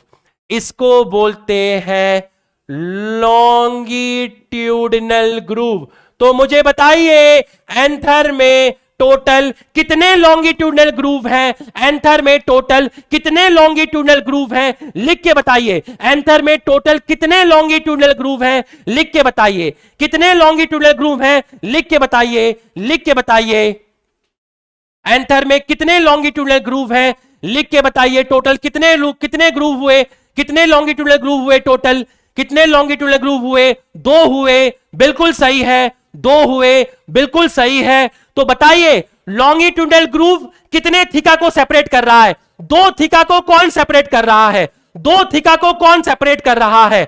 2 थीका को कौन सेपरेट कर रहा है? लिख के बताइए। 2 थीका को कौन सेपरेट कर रहा है? Both theca in one lobe. Both theca in one lobe. Both thicca in one lobe separated by longitudinal groove. Longitudinal groove. Longitudinal groove. Longitudinal groove. अब ध्यान से समझिएगा, ध्यान से समझिएगा, बहुत ज्यादा ध्यान से समझिएगा। ये देखिए मैं आपके लिए ग्लास लेकर आया हूं, ध्यान से देखिएगा। कितने माइक्रोस्पोरेंजिया दिख रहे हैं? बताइए कितने माइक्रोस्पोरेंजिया दिख रहे हैं? कितने माइक्रोस्पोरेंजिया दिख रहे हैं? बताइए कितने माइक्रोस्पोरेंजिया दिख रहे हैं? कितने माइक्रोस्पोरेंजिया दिख रहे हैं? बताइए। 1 लोब, 2 लोब। 1 लोब में 2 माइक्रोस्पोरेंजिया, 1 लोब में 2 माइक्रोस्पोरेंजिया, 1 लोब में 2 माइक्रोस्पोरेंजिया। तो टोटल माइक्रोस्पोरेंजिया कितने हो गए? टोटल माइक्रोस्पोरेंजिया कितने हो गए? 4 हो गए। टोटल कितने हो गए? 4 हो गए। 1 लोब में 2, 1 लोब में 2, ये 1 लोब हो गया, ये 1 लोब हो गया, ये दूसरा लोब हो गया, ये 1 लोब, ये दूसरा लोब। तो अगर मैं आपको बोलूं, अगर मैं आपको ऐसे दिखाऊंगा तो आपको लॉन्गिट्यूडनल ग्रूव नहीं दिखेगा। 1 माइक्रोस्पोरेंजिया, दूसरा माइक्रोस्पोरेंजिया, तीसरा माइक्रोस्पोरेंजिया, चौथा माइक्रोस्पोरेंजिया। तो आपको 4 माइक्रोस्पोरेंजिया दिख रहे हैं। इसको देख के बताइए एंथर। एंथर बताइए, एंथर कितने लोब है? एंथर बाइलोब्ड है। बिल्कुल सही है, एंथर आपके बाइलोब्ड है। बिल्कुल सही है।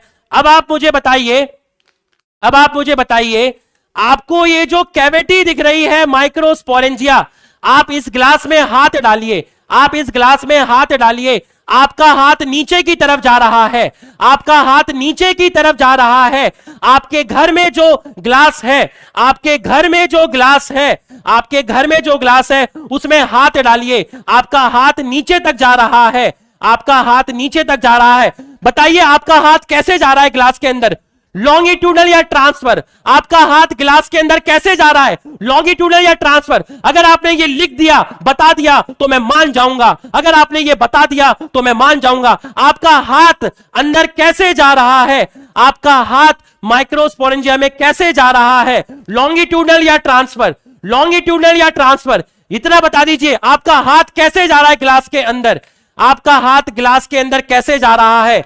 लॉन्गिट्यूडनल जा रहा है या ट्रांसफर जा रहा है? बताइए, बताइए। बिल्कुल सही, लॉन्गिट्यूडनल, लॉन्गिट्यूडनल। यही सुनना था, यही सुनना था, यही सुनना था, यही सुनना था। यही मांगता है, यही मांगता है। लॉन्गिट्यूडनल, लॉन्गिट्यूडनल यही मांगता है। तो अगर आपसे बोला, आपसे बोला, आपसे बोला कि जो माइक्रोस्पोरेंजिया होते हैं, माइक्रोस्पोरेंजिया जो होते हैं वो एंथर के अंदर कैसे हैं? लॉन्गिट्यूडनल या ट्रांसफर? लॉन्गिट्यूडनल या ट्रांसफर? लॉन्गिट्यूडनल या ट्रांसफर? हर लोब में जो 2 माइक्रोस्पोरेंजिया हैं, हर लोब में जो 2 माइक्रोस्पोरेंजिया हैं, हर लोब में जो 2 माइक्रोस्पोरेंजिया हैं वो कैसे हैं? वो लॉन्गिट्यूडनल है, वो लॉन्गिट्यूडनल है, वो लॉन्गिट्यूडनल है।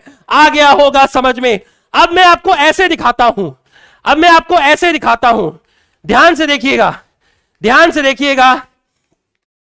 हे ग्लास आओ, हे ग्लास आओ, मैं तुम्हें पकड़ता हूं। अब देखिए, अब आप ऐसे करके देखिएगा, अब आप ऐसे देखिएगा, ऐसे देखिए, ध्यान से देखिएगा। एक थिका कहां गया मार्कर, कहां गया मार्कर, कहां गया मेरा, अरे मार्कर कहां गया, ये रहा। देखिएगा, ध्यान से देखिएगा, ध्यान से देखिएगा, ध्यान से देखिएगा।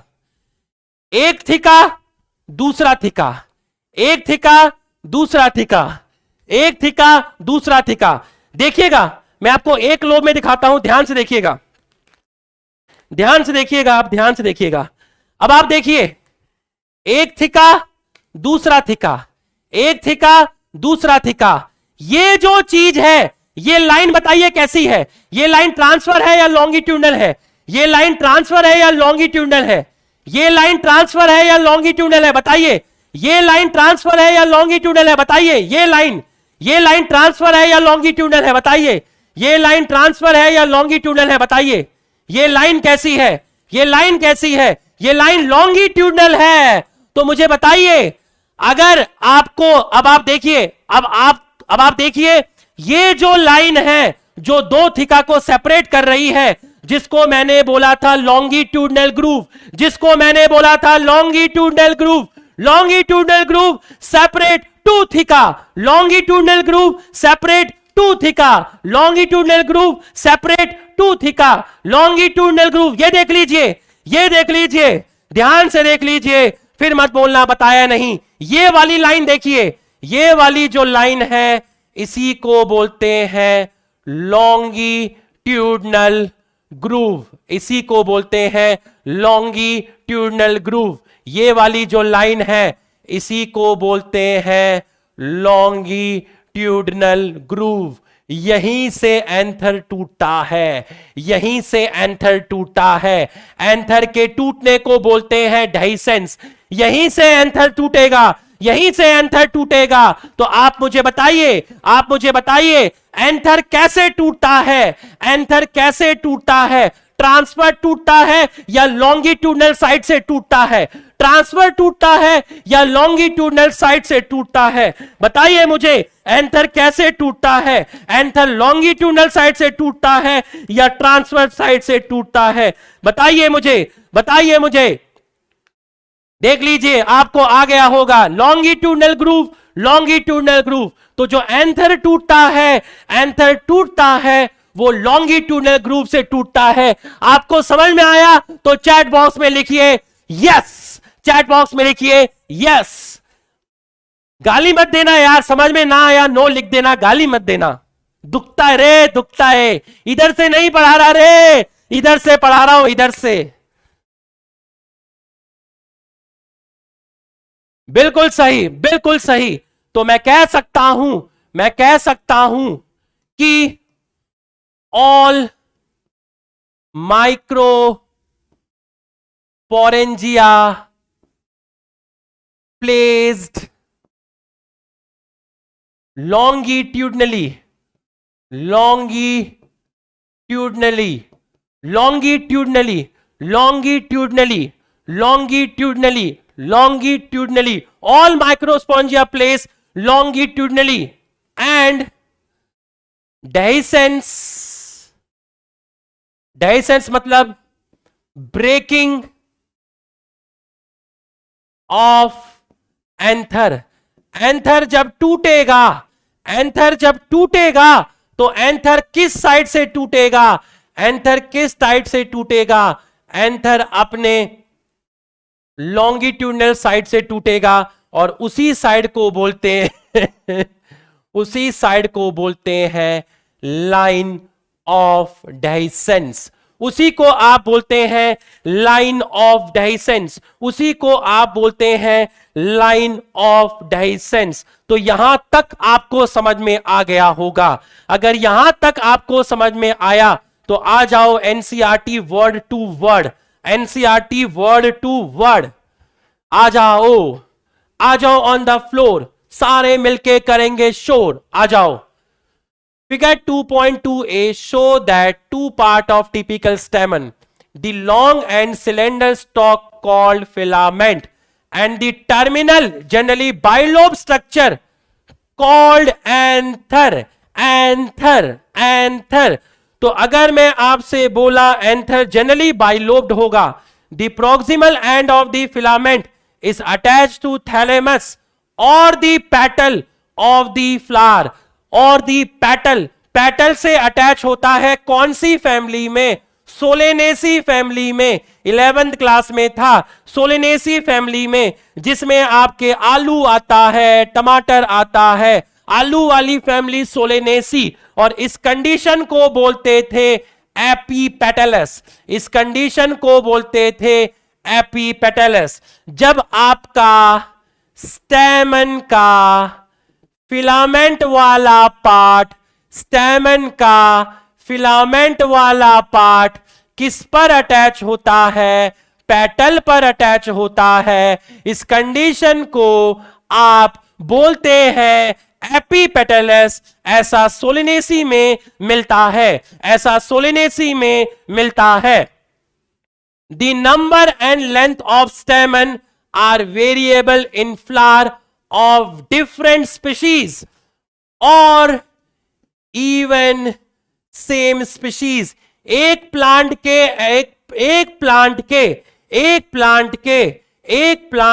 स्टेमन भी, एक प्लांट के स्टेमन भी वेरी कर सकते हैं, एक प्लांट के स्टेमन भी वेरी कर सकते हैं।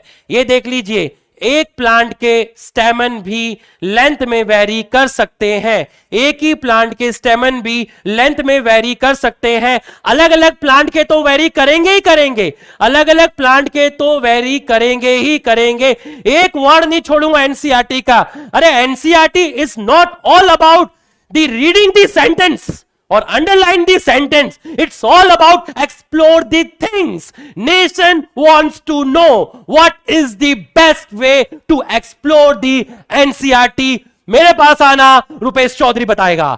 अगर मैं आपको बोला if you were to collect a stamen each from 10 flower, each from different species, and they arrange them on a slide, you would be able to appreciate large variation in size seen in nature, large variation in size। तो अगर आप देखेंगे तो आपको स्टेमन की length में variation मिल जाएगा। Careful observation of each stamen under microscope making neat diagram would elucidate the range in shape and attachment of anther, shape and attachment of anther। have you noticed shape and attachment of anther? have you noticed guys shape and attachment of anther, shape and attachment of anther, shape and attachment of anther। Filament anther के base पर attach है, filament दोनों lobe को cross कर गया, filament entire length filament दोनों lobe को cross कर गया। तो आप देख लीजिए, अगर मैं आपको ये डायग्राम नहीं बताता तो फिर आपको एनसीईआरटी की ये लाइन का मतलब समझ में नहीं आता। तो ये आपको समझ में आ गया होगा। उसके बाद देखिए, a typical angiosperm anther is bilobe with each lobe having 2 theca, they are dithecous, often a longitudinal groove lengthwise separating the thica। ये लाइन थी भाई, ये लाइन थी। लॉन्गिट्यूडनल ग्रूव लाऊ क्या, ग्लास लाऊ क्या, ग्लास लाऊ क्या, ग्लास लाऊ क्या। अरे समझे ना, अरे समझे ना। 2 थिका को सेपरेट किया लॉन्गिट्यूडनल ग्रूव ने, 2 थिका को सेपरेट किया लॉन्गिट्यूडनल ग्रूव ने। अरे आया तो लिखो यस, अरे आया तो लिखो चैट बॉक्स में यस, आया तो लिखो यस। लिखोगे यस तो बढ़ूंगा आगे, वरना बाहर जाके बोलोगे बॉटनी वाला पढ़ाता नहीं, बॉटनी को समझ आती नहीं। लिखो यस, ओ यस, लिखो yes. Let us understand the various type of tissue and their organisation in transfer section of anther, transfer section of anther. तो हमने जो कट किया था वो ट्रांसफर सेक्शन किया था, हमने जो कट किया था वो ट्रांसफर सेक्शन कट किया था। The bilobed nature of an anther is very distinct in the transverse section. The bilobed nature of anther is very distinct. Distinct का मतलब होता है clearly visible। अगर आप एंथर की स्टडी करना चाहते हैं तो आप उसको ट्रांसवर्स सेक्शन में कट करिए। The anther is four sided tetragonal structure consists of four microsporangia located at the corner, two in each lobe, two in each lobe.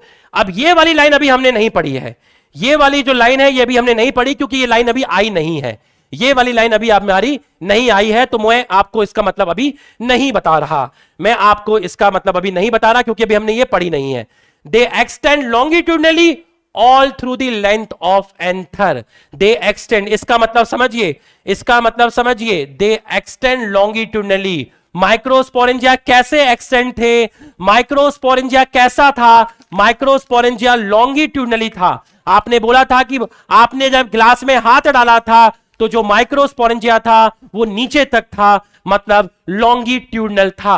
तो आपको यहां तक समझ में आ गया होगा बच्चों. अगर यहां तक आपको समझ में आया तो यस लिखिए, यहां तक अगर आपको समझ में आया तो यस लिखिए, अगर यहां तक आपको समझ में आया तो आप यस लिखिए, अगर आपको यहां तक समझ में आया तो आप यहां पर यस लिखिए.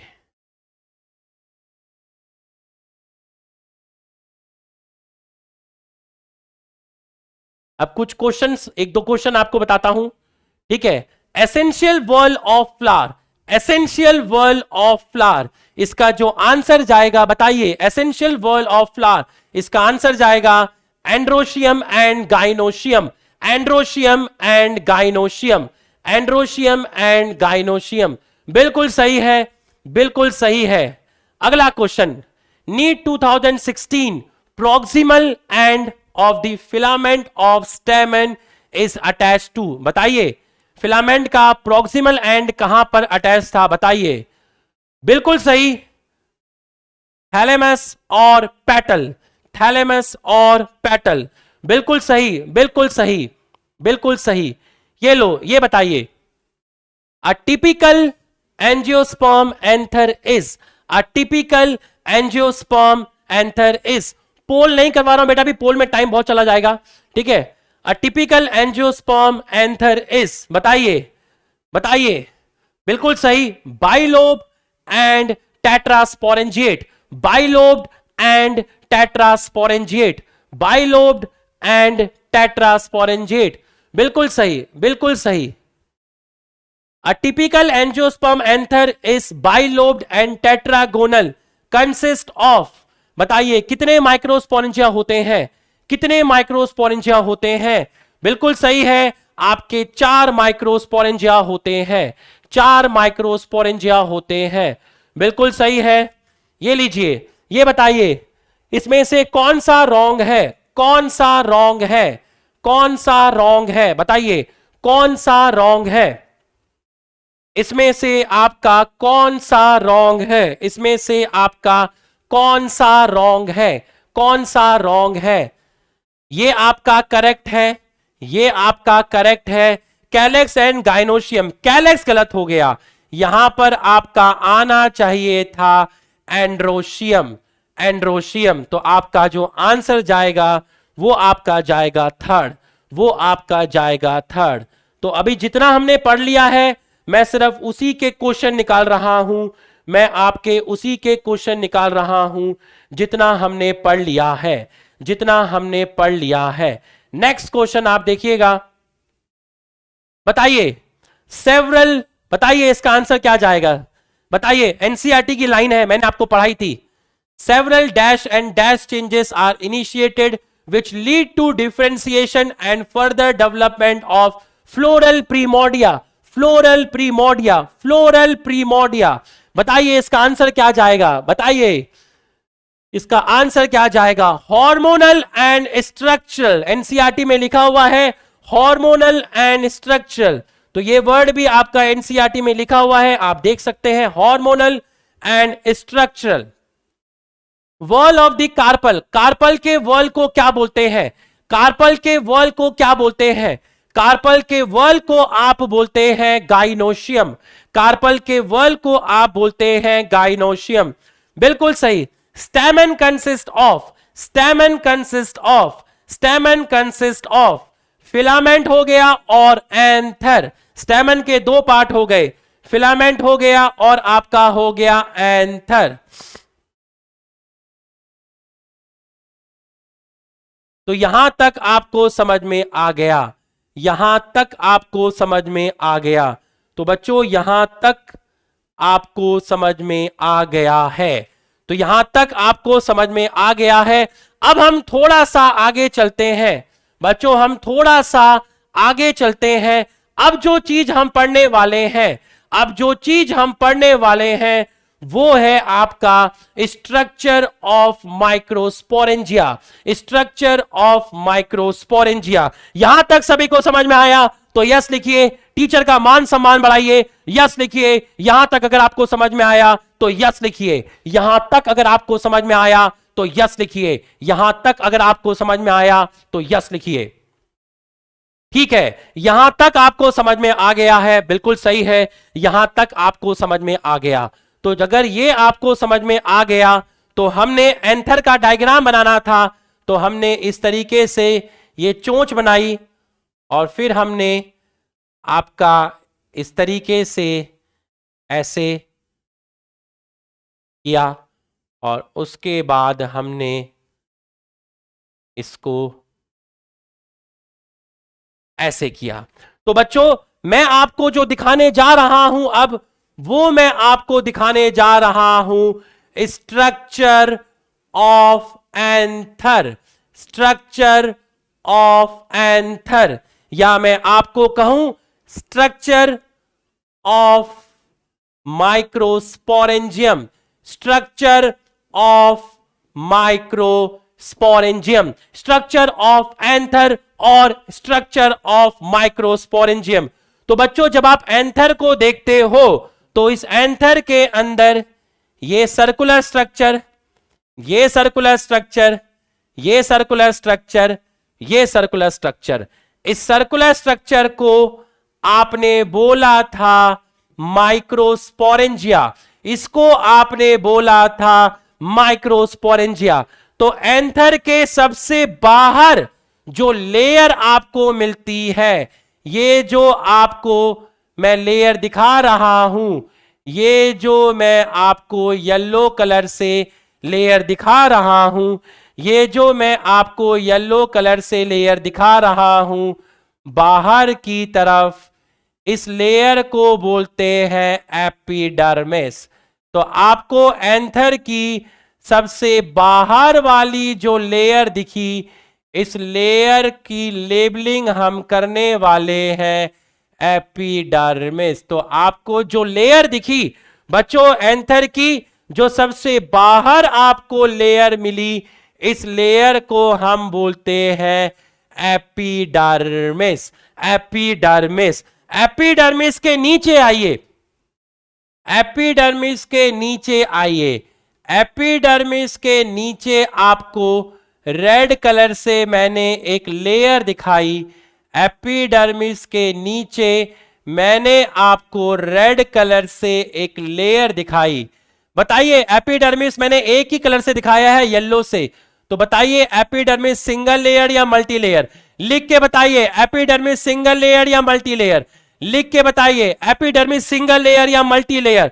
तो अगर मैं आपसे बोलता हूं कि एंथर की सबसे आउटर लेयर कौन सी है, एंथर की सबसे आउटर लेयर जो सिंगल लेयर होती है वो कौन सी है, तो आप बोलेंगे वो है एपिडर्मिस, वो है एपिडर्मिस। एपिडर्मिस के नीचे जो मैं रेड कलर से दिखाया, जो मैं रेड कलर से दिखाया, उस लेयर को मैंने बोला एंडोथीशियम, उस लेयर को मैंने बोला एंडोथीशियम। एंडोथीशियम भी सिंगल लेयर है, एंडोथीशियम भी आपका सिंगल लेयर है, एंडोथीशियम भी आपका सिंगल लेयर है। अब एंडोथीशियम के नीचे, एंडोथीशियम के नीचे मैं आपको लेयर दिखाऊंगा, आप देखिएगा एंडोथीशियम के नीचे मैंने आपको लेयर दिखाई, आप देख लीजिए एंडोथीशियम के नीचे मैंने आपको लेयर दिखाई है, उसको मैं बना के दिखा देता हूं, बना के दिखा देता हूं। ये देखिए आपको एंडोथीशियम के नीचे आपको लेयर दिख रही होगी, जिसको मैं ग्रीन ग्रीन कलर से दिखा रहा हूं, जिसको मैं ग्रीन ग्रीन कलर से दिखा रहा हूं। एंडोथीशियम के नीचे आपको लेयर दिख रही है, जिसको मैं ग्रीन ग्रीन कलर से दिखा रहा हूं, जिसको मैं ग्रीन ग्रीन कलर से दिखा रहा हूं। तो ये जो लेयर है ये सिंगल लेयर भी हो सकती है, ये डबल लेयर भी हो सकती है, ये सिंगल लेयर भी हो सकती है और ये डबल लेयर भी हो सकती है। एक काम करते हैं, मैं इसको वैसे दिखाता हूं। जल्दी से मिट जा, जल्दी से मिट जा, जल्दी से मिट जा, जल्दी से मिट जा, मिट गया मिट गया मिट गया मिट गया। हाँ, तो आप माइक्रोस्पोरेंजियम देखिए, माइक्रोस्पोरेंजियम के बाहर देखिएगा, माइक्रोस्पोरेंजियम के बाहर आप देखिए आपको एक सिंगल लेयर दिखी। हर माइक्रोस्पोरेंजियम के बाहर आपको एक सिंगल लेयर दिखी। माइक्रोस्पोरेंजिया के बाहर आपको एक सिंगल लेयर दिखी। तो माइक्रोस्पोरेंजिया के बाहर जो आपको सिंगल लेयर दिखी है, इस लेयर को मैं बोल रहा हूं टेपेटम, इस लेयर को मैं बोल रहा हूं टेपेटम। अब एंडोथीशियम और टेपेटम के बीच में, एंडोथीशियम और टेपेटम के बीच में, एंडोथीशियम और टेपेटम के बीच में, एंडोथीशियम और टेपेटम के बीच में आपको लेयर दिख रही होगी। उस लेयर को हम बोलते हैं मिडिल लेयर, उस लेयर को हम बोलते हैं मिडिल लेयर। तो अब आप देखिएगा, अब आप देखिएगा, अब आप देखिएगा और बताइएगा मैंने मिडिल लेयर कितनी लेयर बनाई है, एक बनाई या दो बनाई? देख के बताइए, मैंने मिडिल लेयर कितनी बनाई है, एक बनाई है या दो बनाई है? मैंने मिडिल लेयर एक बनाई या दो बनाई? बताइए, मैंने मिडिल लेयर एक बनाई या दो बनाई? देख के बताइए, देख के बताइए, मैंने मिडिल लेयर एक बनाई या दो बनाई? देख के बताइए, एक बनाई या दो बनाई, एक बनाई या दो बनाई? लिख के बताइए मैंने मिडिल लेयर कितनी बनाई, मैंने मिडिल लेयर कितनी बनाई? ये जो मैंने ग्रीन कलर से बनाई, इसको मैंने बोला मिडिल लेयर, इसी को मैंने बोला मिडिल लेयर। तो मिडिल लेयर जो है वो सिंगल टू थ्री लेयर हो सकती है, वो सिंगल टू थ्री लेयर हो सकती है। तो सबसे बाहर आउटर मोस्ट लेयर कौन सी है? एपिडर्मिस। एपिडर्मिस से अंदर कौन सी है? एंडोथीशियम। एंडोथीशियम से अंदर कौन सी है? Middle layer.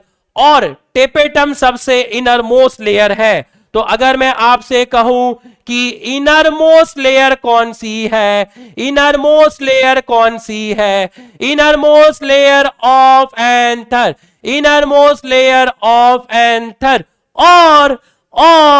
और माइक्रोस्पोरेंजिया के सबसे ज्यादा पास, माइक्रोस्पोरेंजिया के सबसे ज्यादा पास आपकी टेपेटम है, और टेपेटम जो होती है वो भी आपकी सिंगल लेयर होती है। टेपेटम जो होती है वो भी आपकी सिंगल लेयर होती है। तो एंथर में टोटल लेयर कितनी हो गई? पहली लेयर एपिडर्मिस, दूसरी लेयर एंडोथीशियम, तीसरी लेयर मिडिल लेयर और चौथी लेयर टेपेटम, चौथी लेयर टेपेटम। और बीच में यहां पर कुछ टिश्यू प्रेजेंट होते हैं, स्टेराइल टिश्यू प्रेजेंट होते हैं, जिनको हम बोलते हैं कनेक्टिव। तो ये यहां पर कुछ स्टेराइल टिश्यू होते हैं, इन स्टेराइल टिश्यू को आप बोलते हैं कनेक्टिव, आप बोलते हैं कनेक्टिव। तो आपको एंथर की टोटल कितनी लेयर दिख गई? आपको एंथर की टोटल जो लेयर दिखी है वो चार दिखी है, वो चार दिखी है। सबसे बाहर epidermis, then endothecium, then middle layer, then tapetum. तो बच्चों हमें इन लेयर्स के बारे में पढ़ना है, हमें इन लेयर्स के बारे में पढ़ना है। तो अगर मैं आपसे बात करूं, मैं सिर्फ एक पोर्शन बनाऊं, मैं यहां से सिर्फ एक पोर्शन बनाऊं, सिर्फ मैं यहां से अगर आपका एक पोर्शन बनाऊं, यहां से मैं आपका सिर्फ एक पोर्शन बनाऊं। मैंने स्लाइड को कॉपी कर लिया है, मैंने स्लाइड को कॉपी कर लिया है, और कॉपी करने के बाद अगर मैं आपको इसमें एक पोर्शन दिखाऊं, अगर मैं आपको इसमें एक पोर्शन दिखाऊं, तो मैं कितना माइक्रोस्पोरेंजिया दिखाऊंगा? बस मैं आपको ये वाला पोर्शन दिखाता हूं, मैं आपको ये वाला पोर्शन दिखाऊंगा, सिर्फ ये पोर्शन दिखाऊंगा, एक पोर्शन दिखाता हूं मैं आपको एक पोर्शन दिखाता हूं, 1/4 पोर्शन दिखाता हूं, मैं आपको 1/4 पोर्शन दिखाता हूं, मैं आपको 1/4 पोर्शन दिखाता हूं। तो आप बताइए 1/4 पोर्शन में ये जो बाहर है, ये जो सर्किल है, एक सर्किल है, इसको क्या बोलेंगे? इसको बोलेंगे माइक्रोस्पोरेंजिया। बिल्कुल सही है, इसको आप बोलेंगे माइक्रोस्पोरेंजिया। बताओ जरा, इस माइक्रोस्पोरेंजिया के बाहर की तरफ जो सबसे लेयर होगी, इस माइक्रोस्पोरेंजिया के बाहर की तरफ जो लेयर होगी, उस लेयर को आप क्या बोलेंगे? उसको आप बोलेंगे टेपेटम। और इसके बाहर जो आपकी लेयर होगी, इसके बाहर जो आपकी लेयर होगी, बताओ इस लेयर को क्या बोलेंगे? टेपेटम के बाहर जो लेयर होगी, जो 1 से 3 लेयर हो सकती है, उसको आप क्या बोलेंगे? उसको आप मिडिल लेयर बोलेंगे। और मिडिल लेयर के बाहर जो आपकी लेयर होगी, बताओ जरा उसका नाम क्या होगा? उसका नाम क्या होगा? उसका नाम बताइए, उसका नाम बताइए। उसका नाम होगा एंडोथीशियम, उसका नाम होगा एंडोथीशियम। और एंडोथीशियम के बाहर जो लेयर होगी, बताइए उसका नाम क्या होगा? बताइए उसका नाम क्या होगा? उसको आप बोलेंगे एपिडर्मिस, उसको आप बोलेंगे एपिडर्मिस। तो माइक्रोस्पोरेंजिया की कितनी कवरिंग हो गई? माइक्रोस्पोरेंजिया की कितनी कवरिंग हो गई? माइक्रोस्पोरेंजिया की टोटल कवरिंग कितनी हो गई? टोटल कवरिंग हो गई 4, टोटल कवरिंग हो गई 4। तो माइक्रोस्पोरेंजिया की इनर मोस्ट कवरिंग कौन सी है? माइक्रोस्पोरेंजिया की इनर मोस्ट कवरिंग कौन सी है? माइक्रोस्पोरेंजिया की इनर मोस्ट कवरिंग कौन सी है? टेपेटम है। और उसकी आउटर मोस्ट कवरिंग कौन सी है? उसकी आउटर मोस्ट कवरिंग जो है वो है आपकी एपिडर्मिस, एपिडर्मिस। बस 5 मिनट और दीजिएगा, बस 5 मिनट दीजिएगा, 5 मिनट रुक जाइएगा, 5 मिनट रुक जाइएगा, जाइएगा नहीं, टाइम होने वाला है भाई, 5 मिनट रुक जाइएगा, बस ध्यान से समझिएगा। इसके अंदर आपकी सेल्स प्रेजेंट होती हैं, जिन सब का साइज एक जैसा होता है, इन सब का साइज एक जैसा होता है।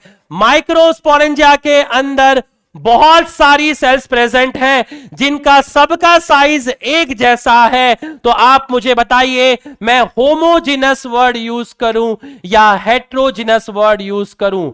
इसके अंदर आपकी ऑल सेल्स जितनी भी सेल्स हैं, जितनी भी सेल्स हैं, उन सेल्स का जो साइज है वो सेम होता है। तो मैं कौन सा वर्ड यूज करूं? मैं वर्ड यूज करूंगा homogeneous, homogeneous, homogeneous mass of cell present in all 4 microsporangia called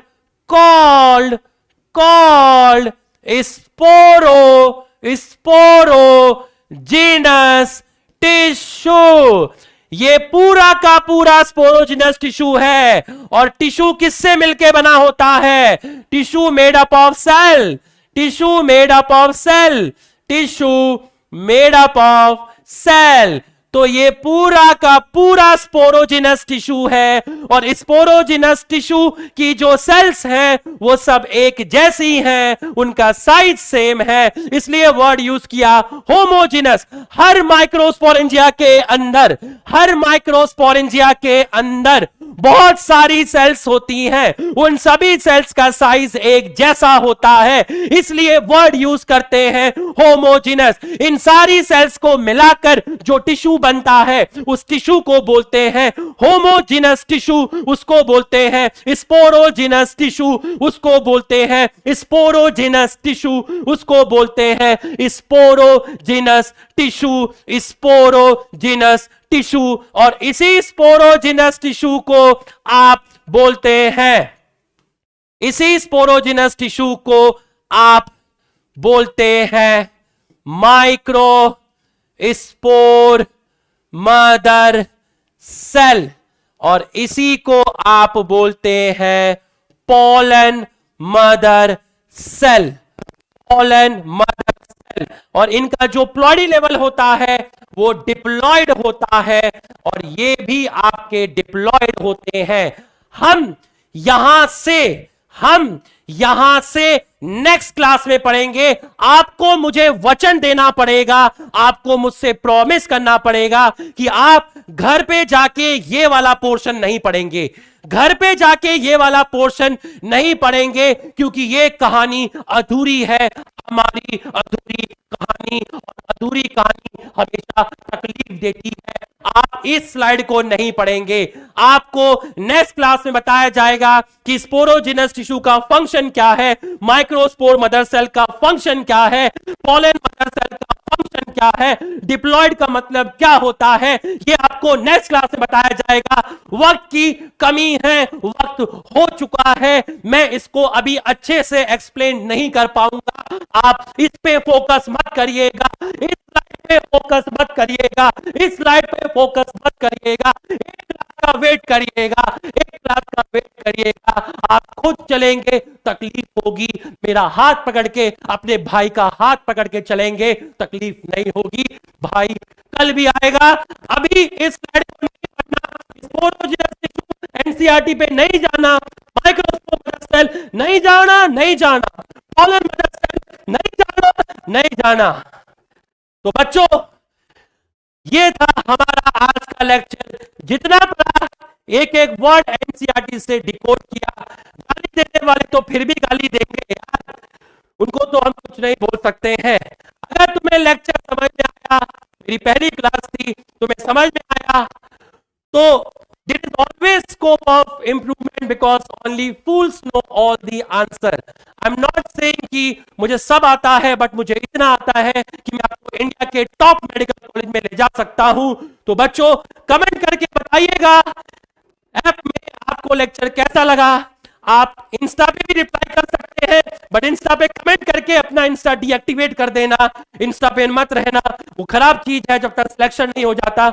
मुझे क्लास का फीडबैक देने के लिए ज्वाइन करना, कमेंट करना और इंस्टा डीएक्टिवेट कर देना। मस्त होके बैठना, चौड़े होके बैठना, स्ट्रेस फ्री होके बैठना, क्योंकि भाई फिर आएगा। Thank you.